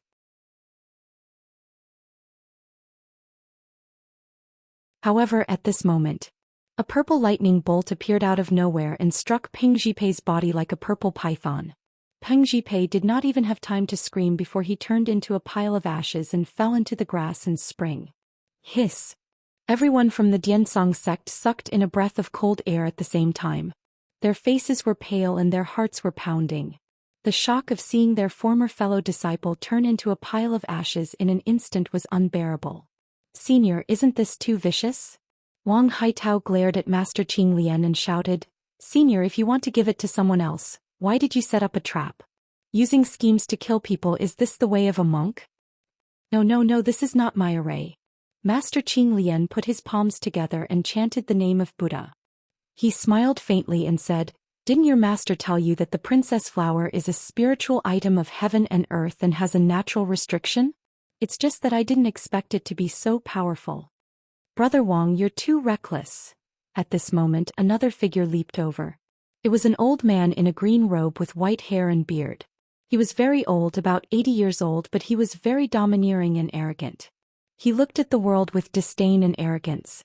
Moreover, his eyes were shining like divine lightning, and his tall body was extraordinarily mighty, just like a male lion or ferocious tiger. Senior Wu, you're here. Wang Haitao was slightly stunned, then he showed some respect and saluted. The old man was Wu Yingxiong, the overlord of the southwest. He was a transcendent grandmaster and was as famous as Huqing Tian and Yi Wudao. He had been working hard for decades and had dominated the Yunnan-Guizhou plateau. Besides, he had a good relationship with many Gu sects in the southwest, which made him very difficult to deal with. Dianzong was a semi-hidden sect, so the sect leader of Dianzong had the right to ignore Wu Yingxiong. However, Wang Haitao was only an initial success transcendent state cultivator. Haitao, don't be in such a hurry. First, there is the restriction. Second, there are enemies outside. Let's work together. Wu Yingxiong strode over, completely ignoring Wang Haitao. Even Grand Scholar Qing Lian was disdainful. He then gestured at the two young men behind him and said, Young Lord Ying, young Magus God, please take a look. Silent Shadow, the young sect leader of the House of Shadow Blight. Young Magus God, the young sect leader of the Ghost Magi sect. The people of Dianzong were all secretly shocked. They looked at each other and revealed expressions of dread. You're tuning in to the Zhou Xian's Legacy YouTube channel. Don't forget to subscribe and join us on this journey to catch the most captivating stories.